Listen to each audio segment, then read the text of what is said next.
It's live now, Chair. Okay, thank you, Chair. Good evening, everybody, and welcome to this online meeting of the Local Plan Committee on Monday, the 8th of February. I'm Councillor Nick Barlow. I'm Councillor for Castle Ward, and I'll be chairing the meeting this evening. This meeting is being broadcast live via Zoom over the internet on the Council's YouTube channel and will be available to watch afterwards as well. To begin with, we've got a few matters of housekeeping. With the exception of the Democratic Services Officer advising us, would participants all please mute their microphones unless they're invited to speak. I'll ask for each item of business to be presented and then ask each member of the panel if they wish to ask a question or comment. At the end of each item of business, if we need to take a vote, the Democratic Services Officer will ask each panel member in turn to confirm audibly how they wish to vote. If we're still going at around 8 PM, I will take a short break there, subject to how much time we've got left to progress. I will now ask the other members of the committee to introduce themselves, and I'll go through the list. And I have it here, which is alphabetical. Councillor Bourne. Good evening, Chair and panel. Councillor Tina Bourne, member for Greenstead Ward. Thank you. Councillor Coleman. Good evening, Councillor Phil Coleman from Mile End Ward. Thank you. Councillor Ellis. Good evening all. Councillor Ellis, Councillor Andrew Ellis for Marks Tay and Leah Ward. Councillor Hayter. Good evening, Chair. Councillor Chris Hayter, St John's and St Anne's Ward. Thank you. Councillor Moore. Good evening, Councillor Patchmore, Mersey and Pyfleet Ward. Thank you. Councillor Oxford. Good evening. Good evening all. Councillor Jarrod Oxford, substituting for Councillor Beverley Oxford, Highwoods Ward. Thank you. Thank you. Councillor Pearson. Evening, everyone. Councillor Chris Pearson, Labour Councillor for Beerchurch Ward. And finally, Councillor Willets. Dennis Willets, Lexton and Breeswick Ward, substituting for Councillor Barber. Thank you, councillors. That brings us to item 2, substitutions. We have 2 this evening. Councillor Willets for Councillor Barber, as he just said, and Councillor Gerard Oxford for Councillor Beverley Oxford. Item 3, urgent items. There are no urgent items scheduled or submitted for this meeting. Item 4, declarations of interest. Do any councillors have any declarations of interest for items that are on the agenda? I will take that as a no. Item 5 is the general have your say. We have 6 members of the public to speak and 2 councillors. Just to confirm, that's Nick Chilvers, Richard Kilshaw, Dagmar Engelken, Lisa Cross, Andrew Wilkinson and Grace Dark. I think one of the public speakers hasn't arrived, but we do have their statement, so the Democratic Services Officer will read that out. After the members of the public, we have Councillor Lee Scordis and Councillor Dave Harris. As I believe all the speakers are talking about the same subject, I will leave any response from officers and answers to questions until the end, so to save us from going over the same points in response again. So I'll move through all 6 public speakers and the 2 councillors before we go to officers for a response. So, first person to speak, speakers will have 3 minutes to speak. We'll try and give you a bell at 2 minutes to let you know you have a minute left. But please keep within 3 minutes. And so the first person to speak is Nick Chilvers. Hello, good evening. At the risk of covering old ground, the evidence base for the Middlewick submission seems to have an absence of detail in respect of the economic section about job opportunities for the new residents. Surely this isn't sound. To pay a mortgage and have a life, these new residents, they won't find any work nearby. There are fewer jobs in retail in the town centre. Less retail equals less footfall to support hospitality. Whitehall estate is full, has lousy connectivity. The extra land available there for expansion is at the back of beyond. Gosbecks is a string of mixed workplaces but can't be expanded. So it's down into St Bottles, then on to the north, or down Brook Street towards Ipswich Road, or along our flooded Haven Road to Carn Causeway, or hack along Beerchurch Hall Road. There'll be no rapid transport system for them. Now, I know the area. The report writers must, on the question of traffic and transport, must have been short-sighted. They certainly didn't go far beyond the Wick. The impact on the roads will go much further than beyond just the immediate area. Solutions to traffic problems suggested by the MOD, they're not man enough for the job in the long term. And I'd ask at least CBC planning, they need to challenge the county as its county council and the MOD's traffic modelling reports. I think they're weak, narrow, and probably now out of date.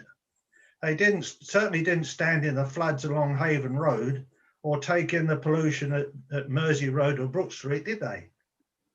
Now, the South doesn't 2 have minutes, Chair. and business parks that the West and North enjoy, and there are no easy links to the A12 or mainline rail. So please, don't wring your hands when more vehicles pile into congestion pinpoints, or even suggest that they're going to walk or cycle, because persuading the newbies to leave their cars at home from out at Montwick just won't work. One can imagine the sort of right replies you get on the doorstep if you asked them. But we don't have them on the door though, do we? So where are you going to magic this work from when the job market is shrinking? It'd be good if some councillors could press this matter this evening to show concern about what is now a very fast changing picture. What was right then, and certainly right now, well, it wasn't right then. Any plan and application will need very careful scrutiny and lots of conditions attached if it ever gets passed. So don't swallow the warm words and promises of the developer. They always underestimate the snags. So you need a large dose of salt. This will be a really hot call. I'll call it that. I'll stop at that point. Thank you. Thank you, Mr. Chilvers. Next speaker is, what's my list? Richard Kilshaw. Thank you, Chairman. I'm a freelance ecologist and a member of the Chartered Institute of Ecology and Environmental Management. The MOD ecological report for the proposed development at Middlewick became available in late 2020. So clearly there was little understanding of the site's ecological importance or suitability for development when it was included in the local plan in 2017. The proposals, as we know, will destroy half of this local wildlife site, including UK priority habitats and the extensive grassland to the north of the site. And subsequent user pressure will impact upon the remaining habitats and wildlife. But despite this, the MOD report claims development will result in biodiversity net gain of 8 to 16%. However, the report makes clear in its detail that habitats within the development footprint have not been fully assessed. Grassland areas D, E and F in figure 07A in the report were not subject to the industry standard MVC surveys. The initial phase 1 habitat survey was completed after it had been cut for hay, and a 2020 phase 1 update was completed on the 16th of March, which is outside of acceptable survey period and too early for any meaningful spring growth. And there are no detailed target notes or species list and relative abundance data for these areas either. But despite these constraints, and that lowland grassland is an Essex priority habitat, the report dismisses these areas as poor semi-improved grassland and of negligible conservation value. In addition, the dry acid grassland, area A, was described as parched at the time of survey, and the data search is from 2017, so it doesn't include many rare and protected species recorded in the intervening 4 years. This biodiversity net gain appears to result from the under-evaluation of habitats to be lost and the over-evaluation of compensatory habitat yet to be created to arable land south of the site, which may or may not be successful. Councillors may be interested in a recent study into biodiversity net gain, which found that planning enforcement guidance advises council not to take enforcement actions unless the violation results in serious harm to a local public amenity. This report concludes this will mostly not be the case, and the high quality semi-natural habitats promised to secure planning permissions are often not enforceable. So can council confirm these compensatory habitats will be achieved? Who will pay for them? Who will evaluate the long-term success? As Middlewick's inclusion in the local plan presumes suitability for development, does the council have any responsibility to developers that may find the costs and timeframes needed to deliver acceptable mitigation for habitat loss makes their developments unviable? And Middlewick should be removed from the local plan pending ecological assessment that rectifies the constraints affecting the MOD's ecological evidence report, and an ecological impact assessment is needed to determine its suitability for development or otherwise. Thank you. 3 minutes is not long. It's time. Thank you, Mr. Kilshaw. The next speaker is Dagmar Engelken. I think Dagmar is who we don't have here. So if I can just go to my find.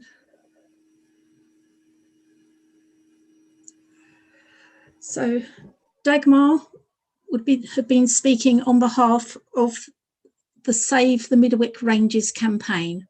I am a local resident of Old Heath and a member of Save the Middlewick Ranges campaign group. We want Middlewick to be taken off the local plan. We are not against the local plan. We recognise that Colchester needs a local plan to prevent a free-for-all for developers, but Middlewick should never have been included in it. The mantra that we have heard from councillors in the past couple of years has been that the council had no choice but to include Middlewick, as otherwise the MOD could complain and the planning inspector could put 2,000 homes on there. However, we have yet to be shown any evidence that this would actually be the case. Is it not the purpose of the local plan to give local councils the power to decide where to build and where not to build, and hence prevent housing development on sites not included in the local plan and not desired by the council, provided they find sufficient sites to meet their assigned housing target? Why is the council abdicating responsibility in this matter? The site was submitted at such a late stage that we presume the council did not even have a close look at it before including it. If councillors had looked at it, they may have found plenty of reasons why the planning inspector would not give a green light to the MOD. How many of those who voted to include it in the local plan were aware that Middlewick is a prime site for threatened species, such as nightingales, skylarks, bats, reptiles and invertebrates? How many know the number of rare habitats on the area proposed for development?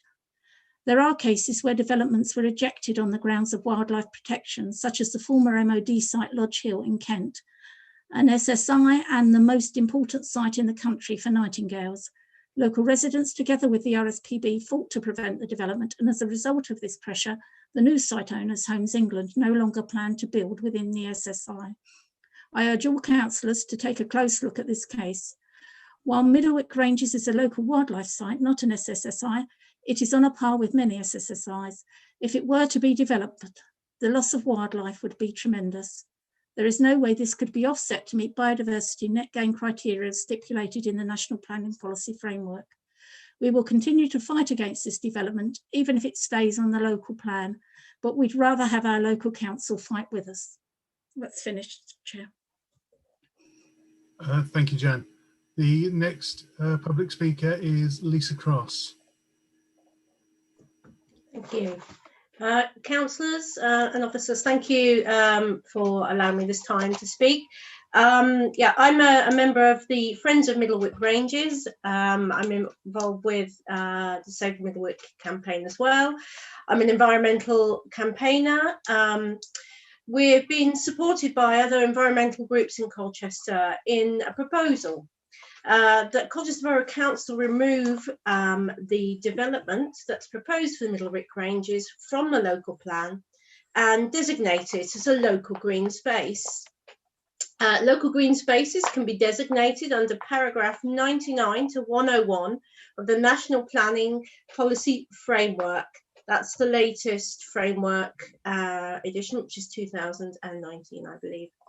A local green space designation protects green areas of particular importance to local communities.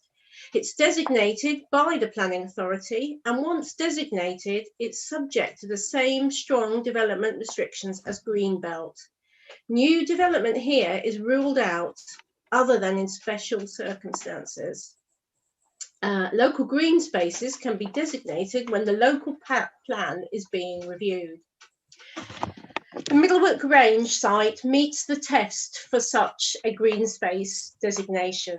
That is, it is in reasonably close proximity to the community it serves. It is demonstrably special to a local community and fulfills the following criteria: beauty and aesthetics, recreational value, tranquility and richness of wildlife. Those that know the site could not deny that it meets all of those criteria. A further criteria is that it is local in character. What that means, I'm not quite sure, but if you say where the Wick, most people in Colchester have a clue where it is. So the aforementioned groups, the environmental groups within Colchester and organisations, would support the council fully in this designation. We have investigated various strands of possible funding, and we know that going forward, this is something that is doable. We'd also like to draw attention to some of the council's own policies and strategies. I've just picked a few here, but perhaps you recall them. So DP15, retention of open space and indoor sports facilities, section 7.1. In all cases, development will not be permitted that would result in any deficiencies in public open space requirements or increase existing deficiencies in the area, either at the time of the proposal or be likely to result in a shortfall within the planned period. Secondly, parks and green spaces strategy, section 2. The council will seek to acquire strategic areas of land for public open space that are of borough-wide significance. They contribute to the network of green spaces which are freely accessible to residents and visitors. And lastly, the climate emergency that you declared in 2019. By declaring a climate emergency, you've recognised your long-term duty to your residents' quality of life, including their mental and physical well-being, and a long-term duty to important local biodiverse habitats. Thank you. Thank you. The next public speaker is Andrew Wilkinson. Thank you, councillors. As this committee is aware, Enform has been asked by its supporters to scrutinise the local plan, and in particular the inclusion of Middlewick Ranges for housing. We are finding the reasons and the process followed for including housing on Middlewick Ranges difficult to find. Can you therefore provide us with the following information regarding allocating housing on Middlewick in the local plan? 1. What notification was given to the general public about its inclusion, and when were they notified? 2. What consultation with the general public took place both before its inclusion and subsequently? 3. The consultation carried out by the DIO in 2019 was significantly against the development.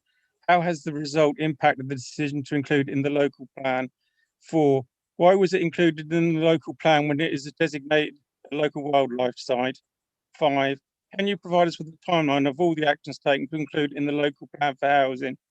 It appears that the first mention of including it in the local plan was on page 18 of the local plan committee meeting of the 7th of February 2017. As you'll be aware, there was a proposal to use the site as a temporary recycling site in 2006, whilst the garrison developments were being built. The planning committee that considered the proposal had to be heard in the moot hall due to the number of objectors that wished to attend, with many having to stand. At that time, Colchester Borough Council robustly opposed the application in a written response dated 14th of August 2006, mainly on environmental and ecological grounds. What has changed in 2006 to make the site now suitable for development? How has the ecology of the site declined since 2006? And can you make available the evidence that confirms this decline? The site is designated as a local wildlife site in previous local plans. How does developing the site comply with national and council wildlife and environmental policies and legislations? And that's all. Thank you. Thank you. And the final public speaker on this is Grace Dark. Hi there. I work with Enform and coordinate Eco Colchester, and we've joined the Save the Middlewick campaign. I'd like to talk to you about mental health and how the WIC provides that for its residents. So as you are probably all very aware, mental health problems are one of the main causes of the overall disease burden worldwide. The UK government strategy on loneliness recognises the importance of green spaces and links urbanisation with loneliness and decreased well-being. 2.1 billion per year, £2.1 billion per year could be saved in health costs if everyone in England had good access to green space due to increased physical activity in those spaces. Green environments are associated with reduced levels of depression, anxiety and fatigue, and can enhance quality of life for both children and adults. We gain physically too. People with better access to green space enjoy a wide range of health benefits, from lower levels of cardiovascular disease through to maintaining a healthier weight. Green space can help to bind communities together, reduce loneliness and mitigate the negative effects of air pollution, excessive noise, heat and flooding. Disadvantaged groups appear to gain a larger health benefit and have reduced socioeconomic related inequalities in health when living in greener communities. So green space and a greener urban environment can also be used as an important tool in the drive to build a fairer society. As I'm sure you're aware, Public Health England have published a document called Improving Access to Green Space, a new review for 2020.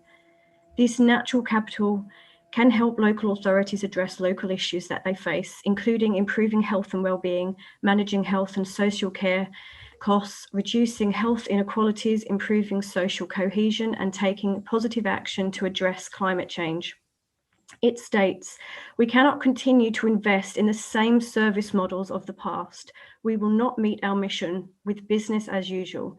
Greater focus and spending is needed on prevention, not just cure. This includes recognizing how the wider environment we live in determines our health. Prevention is better than cure. The local plan should be underpinned by relevant health evidence, which directors of public health have a role to play in providing. Future health needs, including access to green space and use of outdoor space for exercise, health reasons, should be embedded within it. If the community's health priorities are not reflected within the plan, it is likely to be difficult to ensure new development can properly support well-being needs. So my question is, how does including the Middlewick Ranges into the local plan meet these requirements, particularly when we are losing so much more green space elsewhere too? Thank you. Thank you. Thank you to all six of our public speakers there. Now, Councillor Lee Scordis.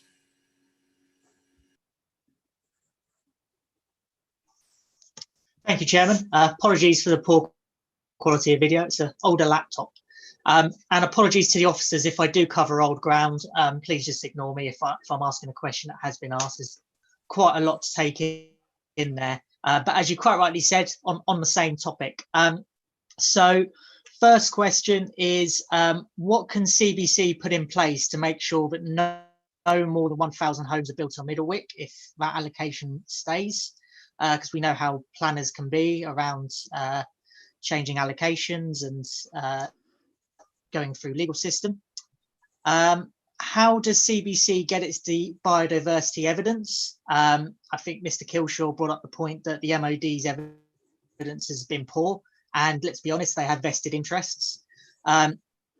So do we provide alternative evidence, or do we depend on someone like the Essex Wildlife Trust who don't have the resources to cope?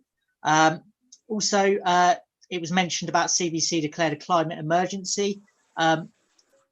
What does this mean regarding the future of development on this site? Does it change things? And Mr. Chilvers mentioned about highways as well. So obviously, will we be getting an updated figures on here? I do know that surveys were being taken, but they were being taken during the middle of the pandemic. So arguably those figures aren't as accurate as they should be, although it was when it was relaxed slightly. And also I've asked before about the community being involved in any kind of future build or decision, what goes on. And I was told this could be possible. So if so, in what form could that be possible to involve the community if this was passed in the future? Thank you. Thank you, Councillor Scordis, and finally, Councillor Harris. Thank you very much, Chairman, and good evening all, and thank you to all the speakers so far. Very interesting, and it's been very enlightening. I wanted to start by introduction, and then I'm going to ask two questions, if that's okay. I wanted to remind everybody that we, as the 6 councillors in South Colchester, all campaigned for a stance of take it off the table to the MOD, in other words, to stop them selling it. Now, we as a community rallied round that message in trying to stop the MOD as landowner for selling from houses. And we as a councillor team wrote to the Defence Minister, delivered petitions, and to our local MP who has ministerial influence, how we felt. Now, that consultation by the MOD was also full of our feelings about not selling. So here's the first question. There was over 370, I think, people who responded to the first consultation. Now that the Government Ministry of Defence consultation is very dated, I feel, would the MOD be asked how they intend to update their consultation? Because you've heard tonight about mental health issues, about environmental issues and road issues that perhaps could be taken into account. And there's a lot of new people in the area who may want to have their say on this. So would the MOD, that's the first question, be asked to update their consultation, bearing in mind there's been a lot of water under the bridge? And my second question, which is also very pertinent, I feel, what happens to the local plan if the MOD does listen to us and takes it off the table and stops the sale? What happens to the local plan? I understand that it still stands, so that's okay. It just for the life of the plan, it would be okay. But what happens, I think we need to hear that in the, not only just the people here tonight, the people listening at home. Those two questions would be very useful. Thank you very much, Chair, for listening to me. Thank you, Councillor Harris. I'll now ask Sandra Scott to respond and answer some of those questions. And also some of the issues that will come up, there, will be part of the ongoing inspector's examination of section 2 of the local plan, which we'll discuss in item 7. Sandra, please. Thank you, Chair. Okay, I'll try and summarise because there's an awful lot of points covered in those speakers. So I'll try and provide as full a response as possible.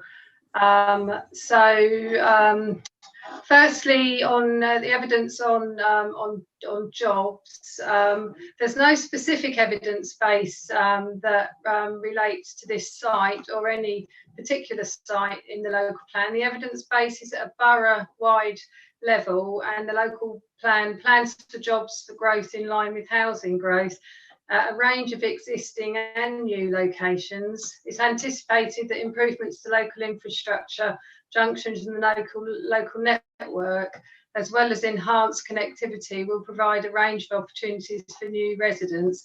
And also we mustn't forget that the way we work is changing, and we don't all need to travel to work these days. So there are lots of opportunities that the plan does look to accommodate, as well as the opportunities changing all the time. Just regarding traffic and transport assessment, transport details and the comments relating to that.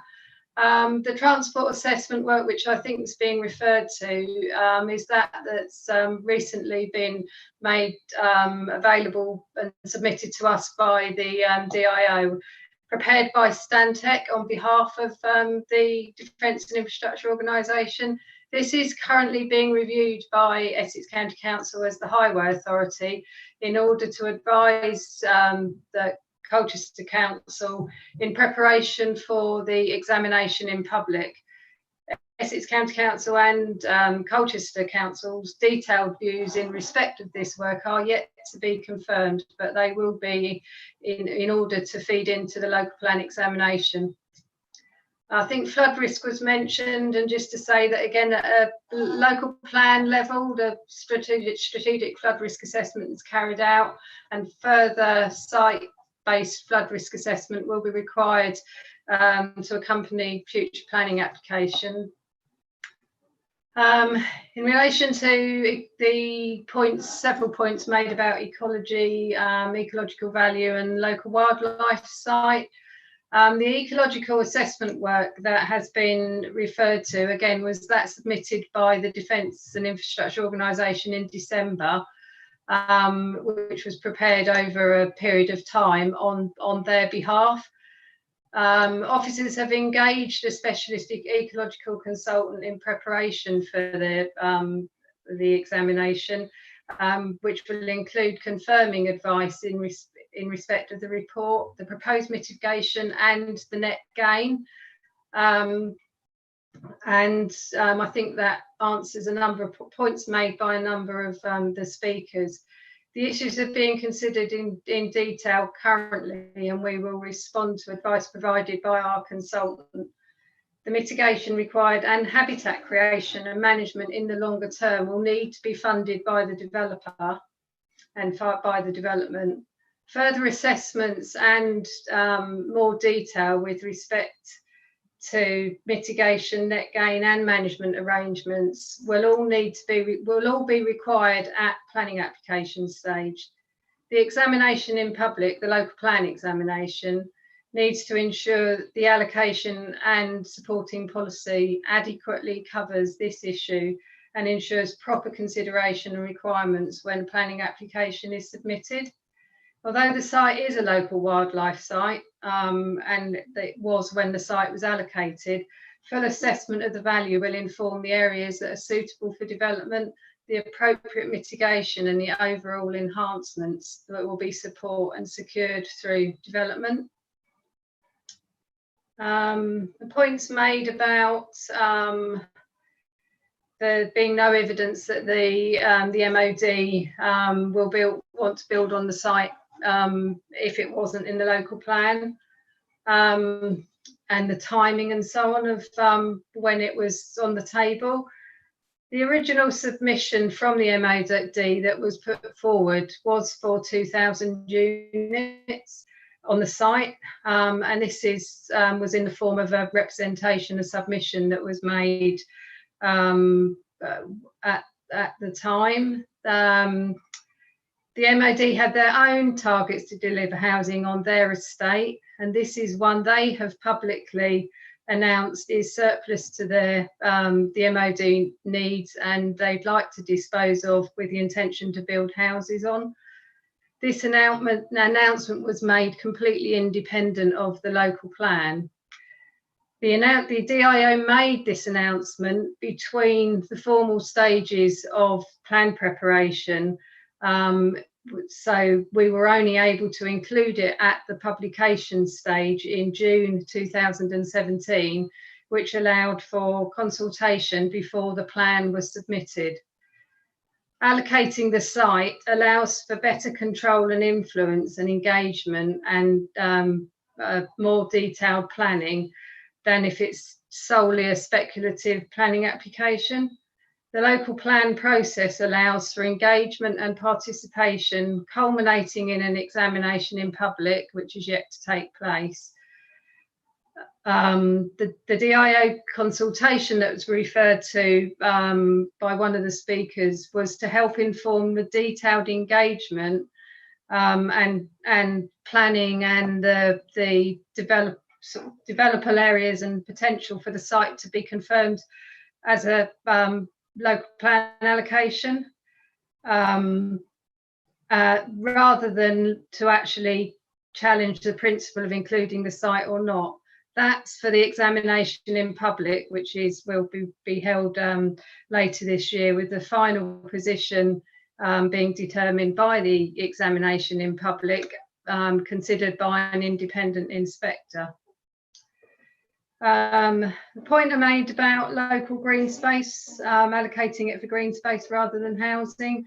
In order to do that, I take the point that the references made to the NPPF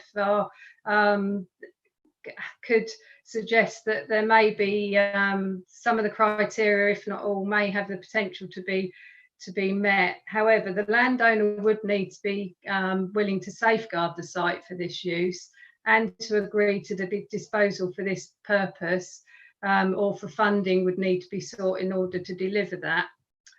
The development, if the site's developed with housing, it will present opportunities for significant parts of the site to be enhanced and for usable public open space and improve connectivity and green infrastructure, which could offer a better opportunity for open space than it does currently. The site will not be fully developed. It's likely to have it has the potential to have at least 60% open space to enable all the considerations to be taken into account that apply to the site, making more usable open space than there is currently available now, which will contribute to the points made around the benefits to health, which are fully understood, which are referred to.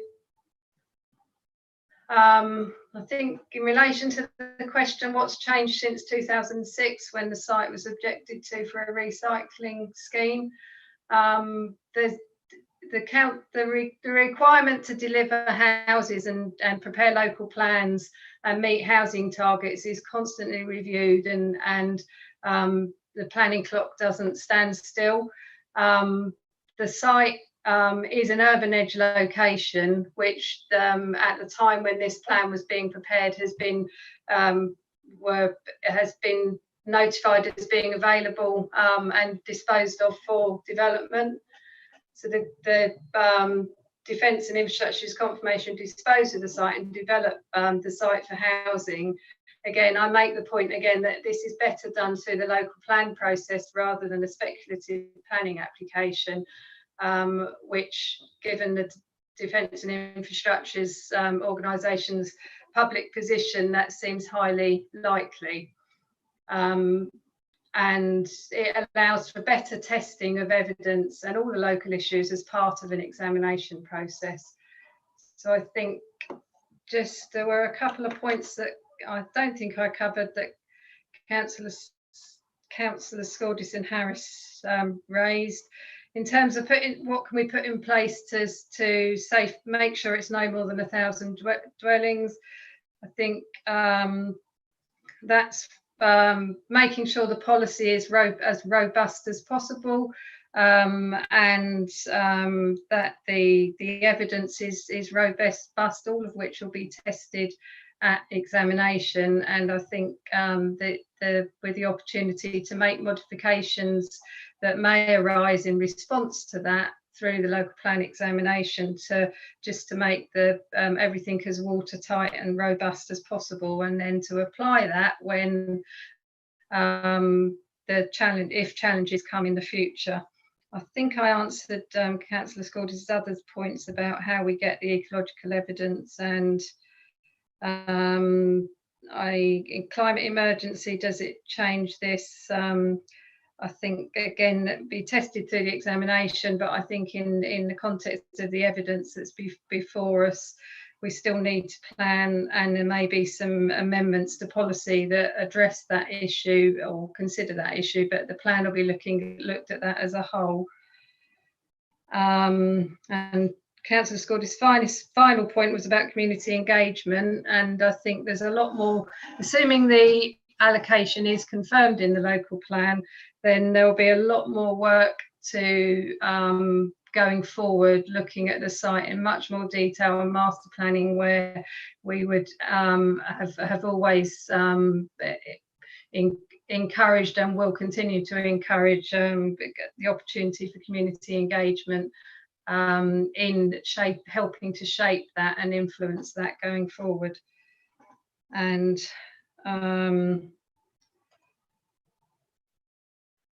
just on the, I think Councillor Harris's final points. What happens if the local don't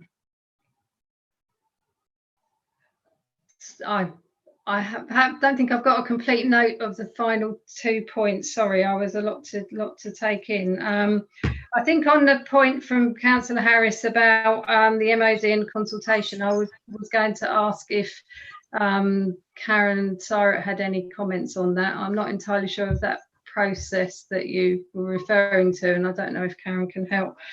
And also perhaps on the other question, if not, I'll come back to it. Thank you, Sandra. I can see Karen has a hand up. I just wanted to come in here. I just had a slight problem during that with my connection. Hopefully it was just a temporary thing, but just as a warning, I've already emailed Councillor Bourne as Deputy Chair. If I do drop out, she will take over the meeting. But Karen Sarah, please. Thank you and good evening. First of all, I think the best and probably only way to secure a maximum number of dwellings on this site is through the local plan process. That's certainly the best way. In terms of consultation, I agree the MOD's disposal plans and the local plan timeline will allow time for consultation and engagement with the community going forward, and I think we would certainly welcome that. I think Councillor Harris raised a good question about what happens if the site is removed or the MOD withdraw it from the plan. I don't know that the plan can continue without this site. It's a significant site. We may have to withdraw the plan. It may leave us short of housing numbers. We'd certainly need to consult on new and additional sites. There would be delays to the plan making process, and we may be open to speculative development during that stage. I have to say very few sites are popular with surrounding communities, and we withdraw one site. I think there'll be calls for others to have sites withdrawn. You know, certainly there's been concerns raised about some of those that have already been approved, sites on Mersey, for example. We could eventually be back to square one, which I don't think was the intention when we adopted, when the council adopted Section 1 last week. We did establish the housing target at 920 going forward, and that's what the local plan Section 2 is based on.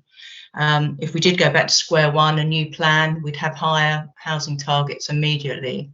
There's nothing to stop the MOD disposing of the site. They could dispose to a developer who could submit a planning application. If we don't have a local plan policy, we would have to consider that application on its merits against the plan as it stands, and using the MPPF. So no specific local policy for that site. So I think that sort of outlined the consequences of the site not being in the plan. Thank you. Thank you, Karen, and thank you, Sandra, for responding to all those points that were raised. And I'm sure those will be captured in the minutes, and any we've missed, if let us know, we can reply in writing to any of those. I know there's still some being responded to from full council last week on similar points. So on that note, I'd like to thank the public speakers and visiting councillors for coming along and having your say. Like I said, we will be discussing some of the issues of this in item 7. We get to the update on the local plan and the process for that going forward. But for now, I would like to request that the members of the public leave. You can continue to watch on YouTube. We will continue to be streaming the meeting on here, but we do now need to move on to the rest of the items on the agenda. Chair, just as a point of order or clarification, whatever, I can see Lisa Cross is trying to indicate members of the public are allowed 3 minutes to speak. Are they allowed a further 3 minutes in our committee to be able to respond to things that have been said by officers or not? It will only take 30 seconds. Lisa, I'm asking a question of procedure. Yes. In our council meetings, the public speakers do have a further minute to come back on what's been said. I'm not sure if we can do that in committee meetings. That's why I'm asking the chairman. If people do want to come back, they can have up to an extra minute to respond on anything said there, but then we do need to move on. So yeah, Lisa Cross, if you have up to a minute. Thank you. Yeah, now I don't think this was mentioned, but I just wanted to draw attention to or to ask why this particular part of the site is being developed as opposed to other areas on the site of lower biodiversity quality, where 1,000 houses could easily go. Why this particular little corner here that's a local wildlife site instead of a field over the back where it's not going to damage and kill as many species? That's my question. Thank you. Do we have a response to that, or would something would have to follow up in writing?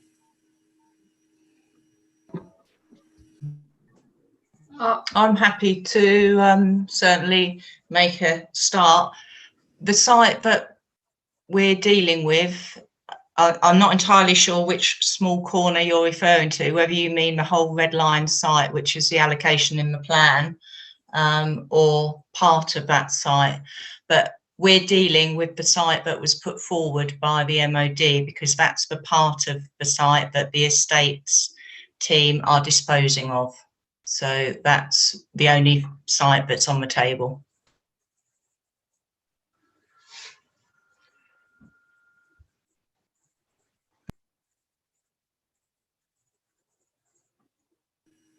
Sorry, I was on mute. Sorry, I don't see anyone else wishing to speak on that. Okay, Mr. Chilvers, sorry, I'm gonna.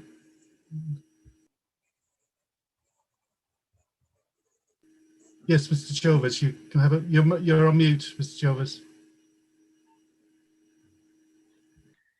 All I'll do is add that the people in our corner of Colchester are pretty cheesed about being left, what we feel we've been left behind and rather dumped on.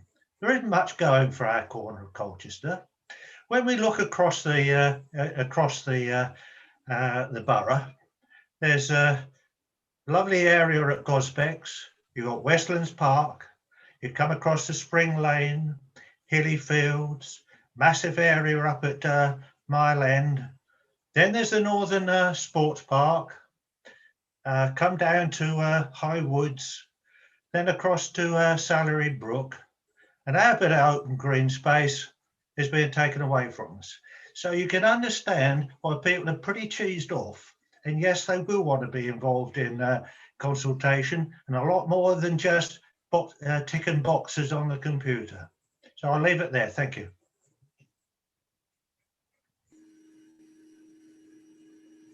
Mr. Kilshaw. Thank you, Chairman. I just wondered if councillors have read this study into biodiversity net gain. It's dated December 2020, and I've got the reference in my statement there, but I'll give it to you now if you like. Will biodiversity net gain improve English biodiversity? It's by Sophus Zoo Emagasson and Dr. Joseph Bull, and it's the Wildlife and Countryside link, wcl.org.uk. And as I said, they find that a lot of these biodiversity net gain, these high quality semi-natural habitats, are not enforceable when it comes down to the actual reality of the situation. I'd advise you have a read of it. Like I say, it's up to the minute information. Thank you. Thank you. Councillor Ellis, to you. Just on that, Chairman, I know we're going to come on to it later, but it's something I did ask for net gain to be something which came to the committee. We were going to look at it as a report. I can't remember seeing it. As far as I'm concerned, having read it, and I know it's the government, but at the end of the day, net gain doesn't seem to work to me. I mean, it doesn't make sense at the end of the day. The fact that you can destroy a length of established hedgerow, say 100 metres of established hedgerow, plant 110 metres, and you've got a net gain of brand new hedgerows, complete and utter bunkum. I'm using a polite phrase. So actually it's something I really would like to come to committee so that we understand it and can discuss it and debate it, and maybe then we can actually try and do something about it as a borough, because it doesn't make sense in a lot of cases. If you look across the country, net gain is a mess, and I think it's something that we need to address in Colchester. Okay, I know we'll come on to that, but some of these speakers may have gone and actually they are environmentalists, and they might be useful to be involved in that meeting when we have that meeting, hopefully, Chairman. Thank you. Thank you, Councillor Moore. Thank you. I'm not sure. Would this be a moment to ask a couple of questions on this subject, or are we in fact going to thrash it out further down the line to this evening? Sorry, which subjects? Well, about Middlewick and about various issues of how we decide things and what we can decide and what we can't handle. Trying to think whether it's a brief. Ah, well, okay. Just a brief enough now. Otherwise, we can just you can. Yeah. Well, hopefully, what my first thought is, or first question is, can we? It's a sort of a question, but it's more of a demand. Can we please make sure that the open space that is not being built on is properly designated so that it is properly protected? I mean, wouldn't it be nice if we could move the building a little further away from it? But if that's not possible, that what is there is properly protected. The other thing is that I'm never happy with all these reports and that come out from developers and landowners, because time and time again we find ourselves having to refute them and tell them basically they're fibbing left, right and centre. We need to be proactive on assessing these things, because we find ourselves on the back foot very often in planning matters, and we ought to be ahead of the game on that. And there was a question about, there was a remark about work patterns changing. Well, as this lockdown period has gone on and people have been told to work from home, it's become more and more clear, not that they want to work from home. They don't mind working from home 1 or 2 days a week, maybe, but they all desperately miss off their office time. They don't work well at home.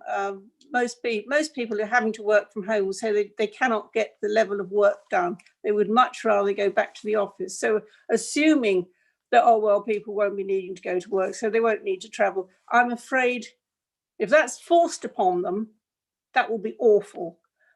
Short of forcing it on, people will want to go to work again. So I think we should be clear in our head and not keep pretending that IT is going to change the world and the way people are. I think that's it. Anyway, I'll shut up now for the time being. Thank you. Councillor Bourne. Thank you, Chair. Can I ask that we move to the next item, and so the have your say speakers leave the meeting, and so that we can reconstitute under the formal agenda process and we can capture all this information after the minutes, please.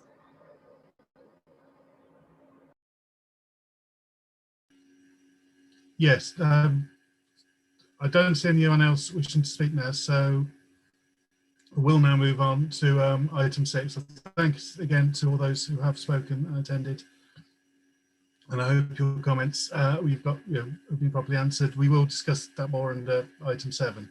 So, thank you. Item 6 is the minutes of the last meeting, which is held on 14th of December 2020. Councillor Boyd, your hand's still up. I'm not sure if that's... The minutes of the meeting of the 14th of December 2020, are there any problems or corrections need to be made to those minutes? I don't see anyone, so I'm going to assume we can take those without objection. No signalling, so yeah, we'll accept those without objection. Item 7 is the local plan update. Now, just to clarify the way I'm going to handle this is there's 4 appendices to this report, and it basically breaks down into 2 parts. So first of all, Karen Syrup will be giving us a verbal update that will include the main report and appendices 1, 2 and 3. And that's mainly concerning the examination and the process for that coming up. So what I'll ask is, we'll be Karen to do that, and then we'll have questions and comments from councillors on that. When we finish that section, we'll move on to Appendix 4, which is about consultation, community engagement with the tendering Colchester Borders community, the engagement strategy for that. We have a presentation there from Councillor King and Sharon Carter, and so we'll take that item, that part of the item separately. So I can now hand over to Karen Syrup, who is still here, and ask her to present item 7. And then Thank you. Last week, everyone will be aware the council adopted section 1 of the local plan. What this does is enable us to move forward with section 2 now. And we're expecting the hearing sessions for section 2 to take place in April. Whilst these haven't been confirmed, we have had communication from the local plan programme officer today setting out that the hearings are expected to be virtual hearings, which is the same process being undertaken at tendering. This means that there won't be a venue in Colchester per se, everything will be online, but for those without the internet, there'll be the ability to phone in and join the hearing by telephone, so no one will be excluded. The Planning Inspectorate have suggested this way forward because of the uncertainty about coronavirus restrictions, especially in the springtime still, and it will avoid any likely delay or postponement to those hearing sessions as well. We haven't received as yet a list of matters, issues and questions from the inspectors. So what we've done in the report is attached those documents from tendering.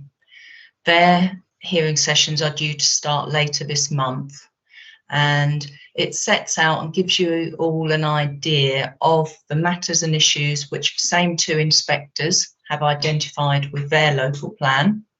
Some of them are issues which crop up probably at the start of every local plan examination, I would say, around the statutory tests and requirements, and then moves into topics which are specific to the tendering plan. And we will expect something similar specific to the Colchester plan and our policies. And I have no doubt that Middlewick will have a specific session in its own right, as it should. The tendering dates are set, and as I said, start later this month. The 23rd of February rings a bell, and you can view those hearing sessions to get an idea of how things will operate. They'll all be on YouTube, and details are all on the tendering website. A link is in the report. The other documents which are linked in the reports are those process matters about how the virtual hearings will be conducted, and also the matters and issues which I've just mentioned. Once we have received the matters and issues for Colchester, we as a council will be required to produce hearing statements on every matter and addressing every question that the inspectors have raised. And again, that is standard course. Participants will also be invited to submit statements, but it's not a requirement for them. They can do so if they wish. Everything already submitted will be taken into account, and the inspectors are always keen to point out that those people that have submitted written representations and have not indicated that they wish to take part in the discussion will be treated exactly the same way. So Just because you're not there in person at the hearing sessions doesn't mean your evidence will be afforded any less weight than others. You do, of course, have had to have already submitted representations at an earlier stage of the process in order to take part in the hearing sessions. New web pages are being established on our website, which will be specific to our local plan examination, which will enable everyone to find the information they require much easier than scrolling through various links that exist at the moment. So that will help both councillors and members of the public. What we'll try and do when the hearing sessions are underway is have a link on the home page as well, so that it takes you straight into where you need to be. I can appreciate how frustrating it is not to be able to find something first time around. I think that's probably all I planned to say. I didn't plan to go through the links to the tendering documents in any detail because they're not specific. It was more to give you a flavour of what to expect as we move forward with the process. I'm going to we're going to do questions next, aren't we? But you might have for me before David and Sharon do a short presentation on the garden communities. What we plan to do going forward is try and have a garden communities section in these local plan meetings so that everyone can find out what the latest evidence is that's been produced, what the latest stage is with engagement and the DPD, but we can address that later on in that section of the report. For now, I'm happy to answer questions more generally on the Section 2 process going forward. Thank you. Thank you, Karen. I just have one question quickly before I go to the rest of the committee. You said we'd had some communication today. Do you know when we may get, have they given any indication when we will get a final date, the date for the date, so to speak? Well, the date wasn't confirmed today, but it was mentioned that they're likely to start mid-April. So didn't say this has been finalised. I suspect they're waiting until all the matters and issues they want to raise. They've been through all our evidence and identified all the matters and issues they want to raise to see how long it's likely to take. You'll see from the tendering website or their documentation that they're envisaging 5 days of hearing sessions with 2 reserve days. And for the time being, the inspectors have allocated a similar amount of time to us. They don't actually hold hearings on Mondays, but we've set aside 2 weeks, the last 2 weeks of April. So we're envisaging it to take place then, but that may change depending on how many days are required or any change in other requirements or at the planning inspectorate in terms of resources. Okay, thank you for that. I have Councillor Willits and Councillor Ellis. Yes, Chairman, reading through this report, assuming we were tendering, and Colchester presumably will follow exactly the same model as is being sketched out for tendering, the process seems very clear. It seems very logical, just the way we would expect from seasoned planning inspectors, and it looks as though with a fair wind, it could go well in terms of a bureaucratic process. Although clearly we still have to decide what we're going to launch into it as our contribution. What is completely absent from this report is any sort of financial appraisal of just how much it's going to cost. There's no spending profile at all associated with this report. And I know it's an early report, just looking at the overall process. But to me, finance is one of the most important things because it's what enables us to deliver services to the public. And even at this early stage for Section 2, I would have expected there would have been some sort of financial commentary about what was going to be done and, more importantly, how much it was going to cost us. Because certainly, looking at section 1, some of these bills creep up on us and suddenly become very substantial indeed, with the lawyers, the consultants, the public events. And of course, on section 1, we had the £350,000 where we were all bamboozled into paying money which could have gone to public services, but instead went elsewhere. And I certainly don't want to see that happening again. So my main question, Chairman, is what is the totality of the expenditure envisaged? And I know we cannot be accurate at this stage because we don't quite know what's going to happen, but what is the totality of the expenditure? How is it going to be set against the various components, the various services that we need to buy in, if necessary, to ensure that section 2 goes reasonably in our favour, what proportion of it are we in Colchester going to have to pay? Because we know for section 1 it was a horrendous bill of some 8 million to 10 million. No one really knows how much. Well, Councillor King may know. We've asked for a formal inquiry into the spending on section 1, which seems to have been ducked and dived at every possible opportunity. And I think we need, as an authority, better financial control to make sure what needs to be spent is spent.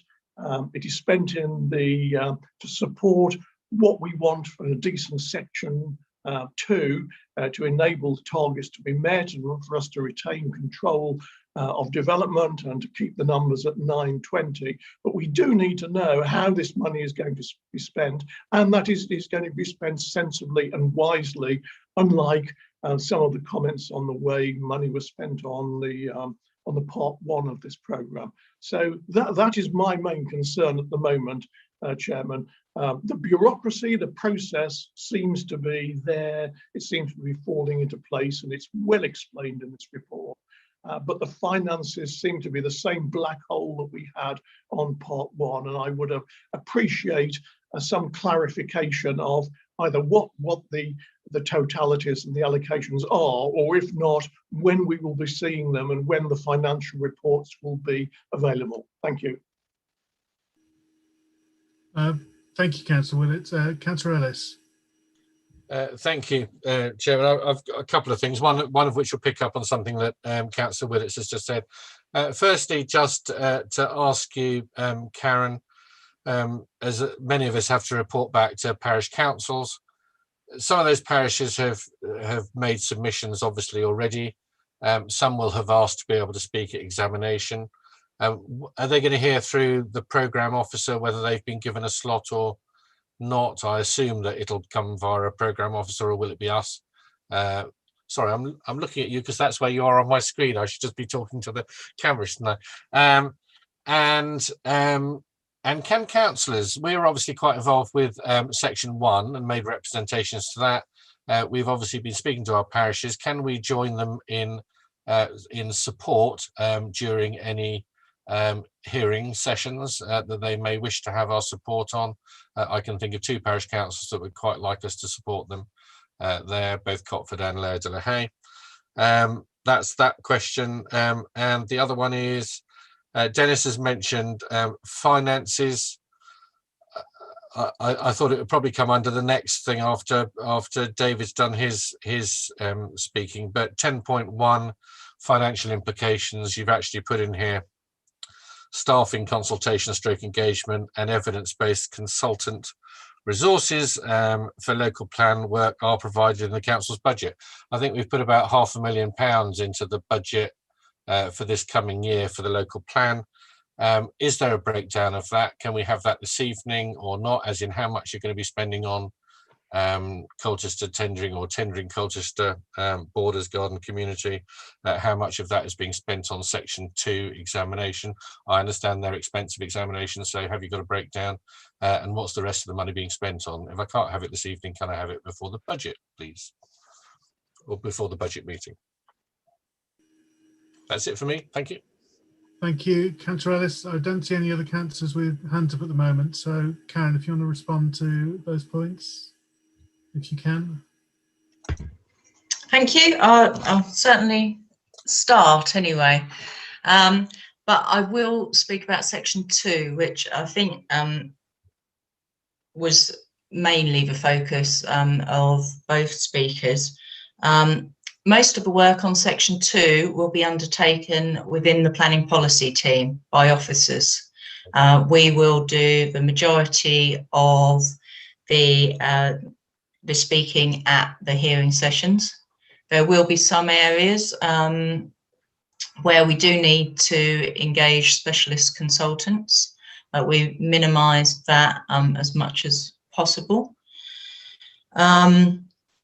We also have to pay the planning inspectorate for the inspectors' services. They have a daily rate, not just based on hearing sessions, but also their preparation time.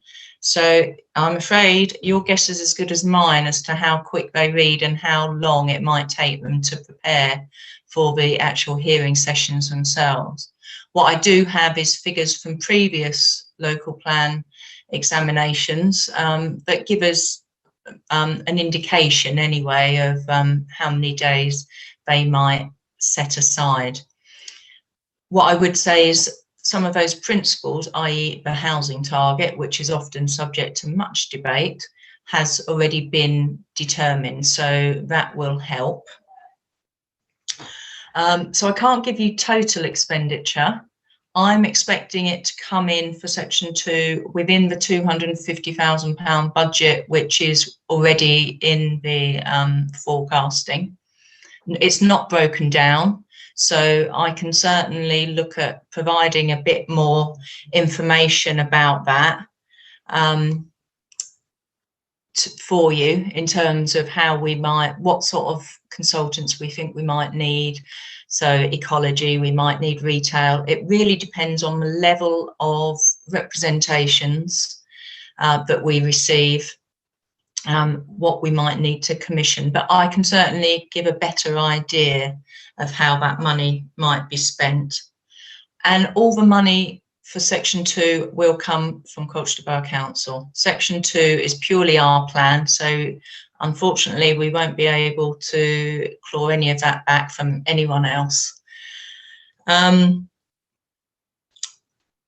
terms of the parish council and representation at the hearing sessions, not just for parish councils but for councillors, as I mentioned earlier, representation is on the basis that you have asked previously to take part in the hearing sessions. If the parish councils have done that, they can decide who represents them at the hearing sessions. So if they think their ward councillor would do a better job, they can put him or her forward. So I think that's probably about it, except Andrew's got his hand up with a follow-up. Sorry. Yeah, Can I just ask, when you say can put ward councillors forward, I'm very happy to speak for my parishes, but I'm assuming that it's not just one person, or is it only one person? If these are virtual, just as we are this evening, can we not have 2 or 3 people representing the parish so that they can cover all of the questions which might be raised by an inspector? Or is it just one? It will vary on the inspectors and their approach to it. In the past, I've been at where inspectors have taken different approaches. I've been at some where they've allowed one person. I've been at others where they've allowed more than one, but it's normally on a rotating chair basis. So you might have one person on one particular aspect and one on something else. I imagine for site specifics, then you know, there might not be a need for 2 or 3 people, depending on the questions that the inspectors pose, really. Okay, thank you. Councillor Bourne. Thank you, Chair. I'd just like to ask Karen Syrett about some really basic stuff about the local plan. It occurs to me, for those of us on the local plan committee, we live and breathe local plan for more years than I would care to remember, actually, as have the officers. So we, to members of the public that are watching and our Have Your Say speakers, it may seem as though we've jumped in at the end of a very long process, which of course we have. So I have heard Karen give a 3-minute talk before on how the local plan works and really boil it down to something very simple. And I just think it would be useful for people to hear why every local authority needs a local plan and what would happen to local authorities who don't have a local plan, and in particular, what would happen to this council if we had to start again. I'm very aware that on one of the original local plan committees with Councillor Jowers in the chair, and I think Councillor Oxford, you were also on that original committee years ago, that actually we covered a lot of the basics of local plan. And I think there's been some very valid speakers tonight in Have Your Say, and people who write into the papers as well. And I think just capturing the very simple essence of a local plan would be very useful for everybody, if I may ask, Chair. Yeah, thank you, Councillor Vaughan. So I can see Councillor Pearson has his hand up as well. I can see Councillor King has, but I'm just going to go through the members of the committee first. But Councillor Pearson, and then thank you, Chair.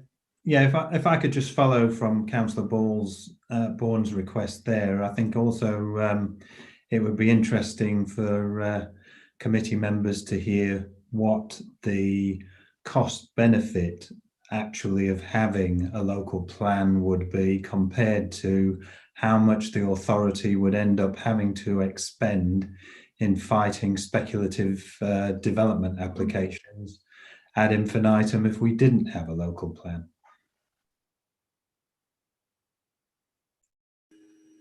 Okay, Karen, if you can respond to those couple of points, please. I can. I might take Chris's question, although it was last. It might be. It's an interesting one, the cost-benefit analysis, because it certainly does cost if we don't have a plan. But I don't think that has ever been looked at on a cost-benefit analysis basis before. So I can certainly look at the cost of just 1 or 2 appeals that we've had to fight have been pretty astronomical when considered against the cost of producing a plan. The cost of producing this plan, I have to say, has been quite different to any other plan I've been involved in, because it was ambitious. The scale of development was certainly significantly more to start with than we and any other local authority, I would say, have dealt with before. So it is slightly different.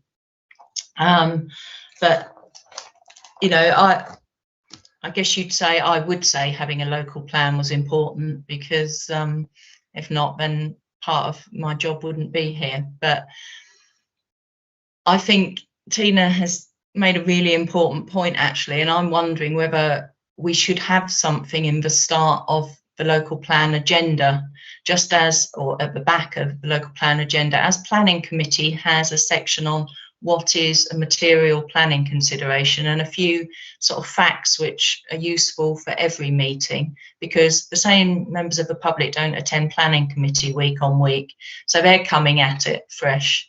And you know, I take for granted that the basics we know, and you don't want to hear me drone on about the basics for local plan making, meeting after meeting, especially when the plan has been under production for so long. But going forward, it's certainly something, if you agree, we could write a short summary on, so that it's in every agenda, and members of the public can refer to that. But for me, why is it important? I think overarching is that it provides a framework for how the council, as a borough overall will deliver on not only growth in terms of housing and employment, but also areas that we want to protect. I think the focus of local plans tends to be on where new things are being built and how it will affect communities. But actually, it does a lot more than that.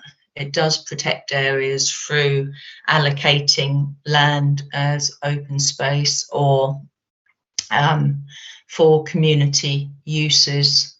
It also puts in place policies which protect land and buildings for certain uses to ensure that what we're delivering are sustainable communities. So it's really about providing a framework for how communities will develop over the lifetime of the plan. And it seeks to ensure that those communities, both existing and new, are supported by appropriate infrastructure. I know people will say, well, it's not worked in the past, but actually we learn all the time from what's happened before. And I think you can look at developments that are being built now and look at those that were built 10 years ago or 20 years ago, and I think you'll see improvements. And that's why the local plan is so important for me. I'm sure if I wasn't put on the spot, I'd come up with much better reasons. So I'm happy to do that for a future committee, or like I say, in an agenda. Thank you, Karen. I don't see any other. I don't know, Councillor Moore. Yeah, I was just going to say that 20 odd years ago, when I was on the council and they actually brought in the notion of the compulsory local plan with the penalties that if you didn't have one, and I was quite sort of shocked and in awe, but down the years I've seen that in spite of it being the most troublesome thing to put together, it does protect.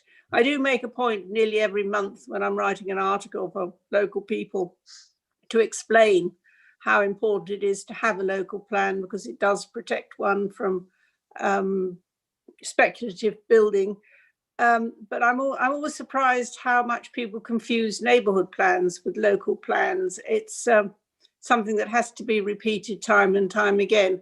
So yes, if there was a definitive and quite short breakdown to explain so that one could refer to it or ask people to refer to it, or it's available, I think there is definitely a need for it. Thank you. Councillor Ellis. Two things. One is Karen's thing about 20 years ago and how things have changed.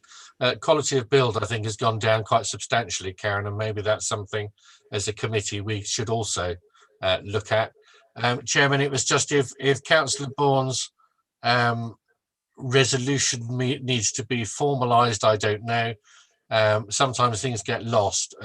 I know Karen seems to have picked that one up, but if we need to vote on it, I'll certainly second it if Councillor Moore hasn't effectively, just to say, actually, it's a really good idea to have something, just as we have in the front of the planning committee agenda, where people can actually understand how planning works to a certain extent. This is rather longer, but actually I think it would be a really good idea to have. And have we got it on our website? Is there a really concise explanation for people so that they understand how the local plan works, the importance of it, the importance of housing targets, the importance of being able to meet those housing targets, and the penalties that could happen if you don't meet those housing targets with speculative development, etc., and how we could lose appeals. And as Councillor Pearson just said, the cost of that is not just the financial cost, it's also the cost. We've spent so long prevaricating over this plan, we've lost appeals in Tiptree, which we probably wouldn't have done had we got a plan through.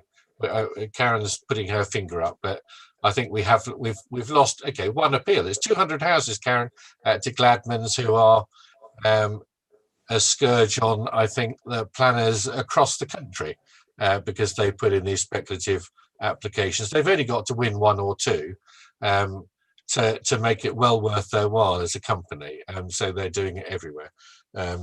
It really shouldn't be allowed if we could stop it, but we can't. But if we need to second that formally, I'm very happy to. I think it's a really, really sensible idea to do. Thank you.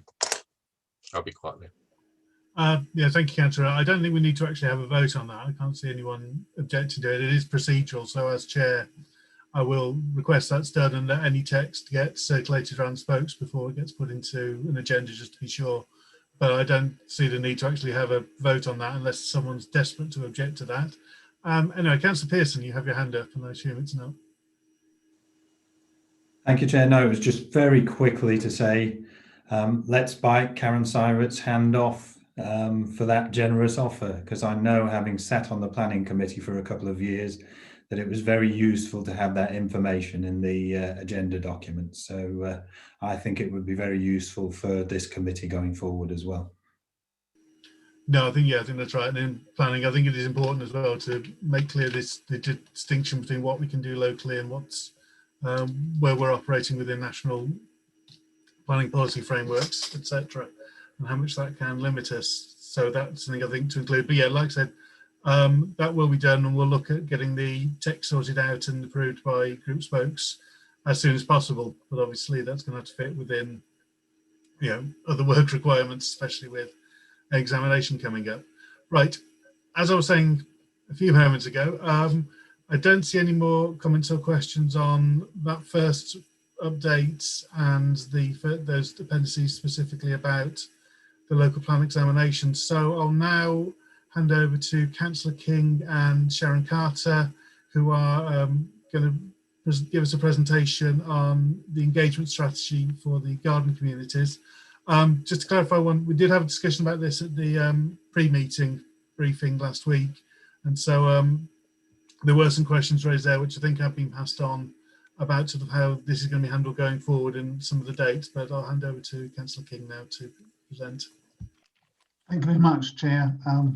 I didn't hear that, but I'm sure we'll have the right kind of conversation as we work through it with Sharon alongside.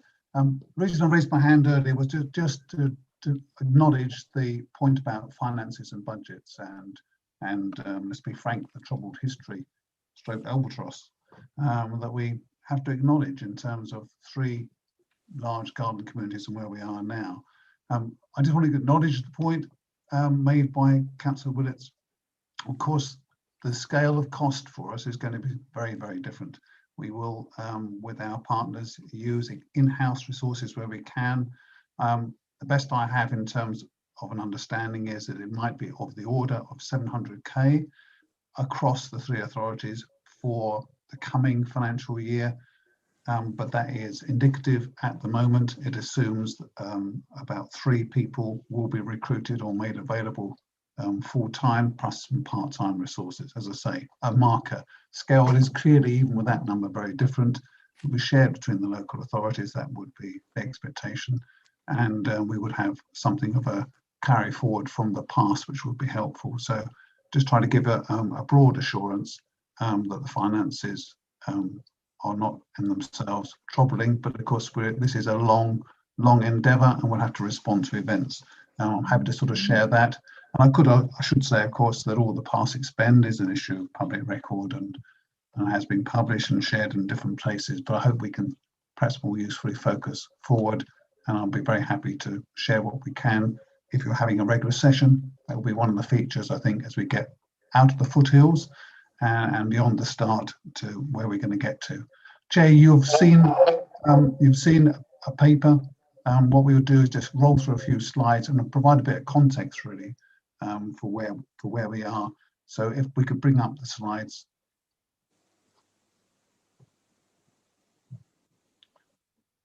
Thank you, Sharon. I think it's just sort of 3 points I'd make here. What we're trying to do, what I will do is walk us through where we stand in terms of the politics, political leadership, the officer engagement, and which is building up, and communications themselves.